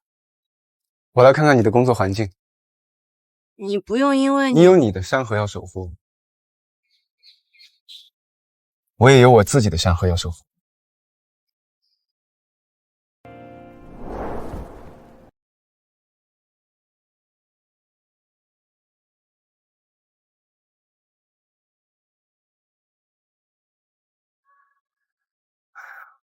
我不会说什么漂亮话，以后你去哪里我就去哪里。你放心，我绝对不会拖你后腿的。那你公司不要了？不要了，交给我小叔了，所以现在只能投靠你了。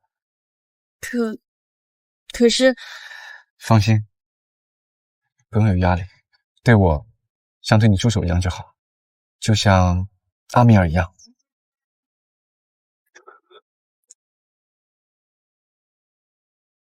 宋，战区那边又开战了，两边要谈判，我们要赶紧过去。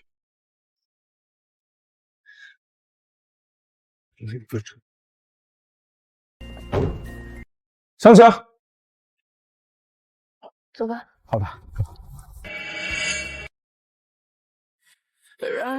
真正的山河为证，并非沉重的聘礼，亦非华丽的誓言，而是在各自奔赴山海，历经沧桑之后，于时光深处蓦然回望，发觉那人依旧在来时路上静静守候。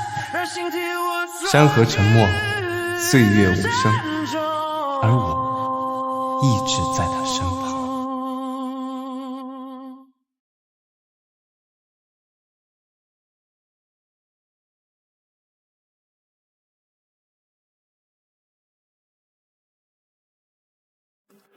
知意丫头，当你看到这封信时，外公已经不在了。我这一生打过仗，立过功，看着你妈妈长大成家，又亲手把你带大，本无遗憾，唯独放心不下你。你是不是怪外公固执，为你定下与霍家的婚约，把你推入陌生的环境？其实这婚约当年只是我和你霍爷爷在战场上的一句玩笑，本不该轮到你这一辈。我之所以重新提起，是因为我再也护不了你了。你12岁那年，爸妈牺牲，你不哭不闹，懂事的让人心疼。组织给予的各项优待，我们都没有接受，不能给父母丢脸。我带你回到江南小镇，只愿你平安长大。可你心里始终揣着一团火。拼命学习，考上名校，进入外交部，还考取了行医资格证，想延续父母未尽的心愿。你把所有时间都用来变强，不愿社交，不肯示弱。外公看在眼里，疼在心里。你优秀又无背景，身处备受瞩目的外交部，还总主动前往危险一线。以往我还能凭借微薄情面，在暗中为你挡去风波，可我日渐衰老，走之后也再无人为你撑腰。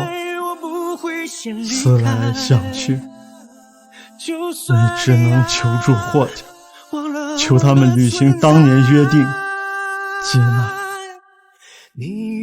说实话，霍家那小子配不上你，但霍家势力雄厚，只要你有了这层身份，旁人想对你动手，便要掂量起来。这是我能为你寻到的最稳妥的庇护。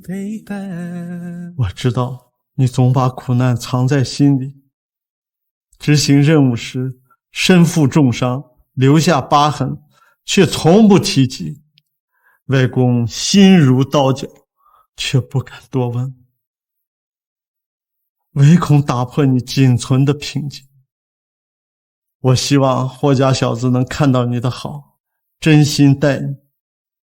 可若你在霍家过得委屈，或是遇见了真心相待之人，你可千万不要勉强自己。我早已与你霍爷爷约定，无论你是否与他孙子相守，霍家都会护你周全，你永远拥有选择的自由。丫头，我一生最遗憾的是没能护住你父母，最愧疚的是没能给你轻松的少年时光，还擅自安排了你的婚事。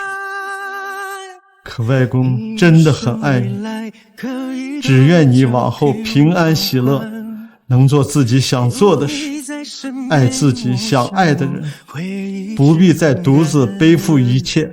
你若回身看，长镜头越拉越缓慢，幸福是你一外公累了，就写到这里。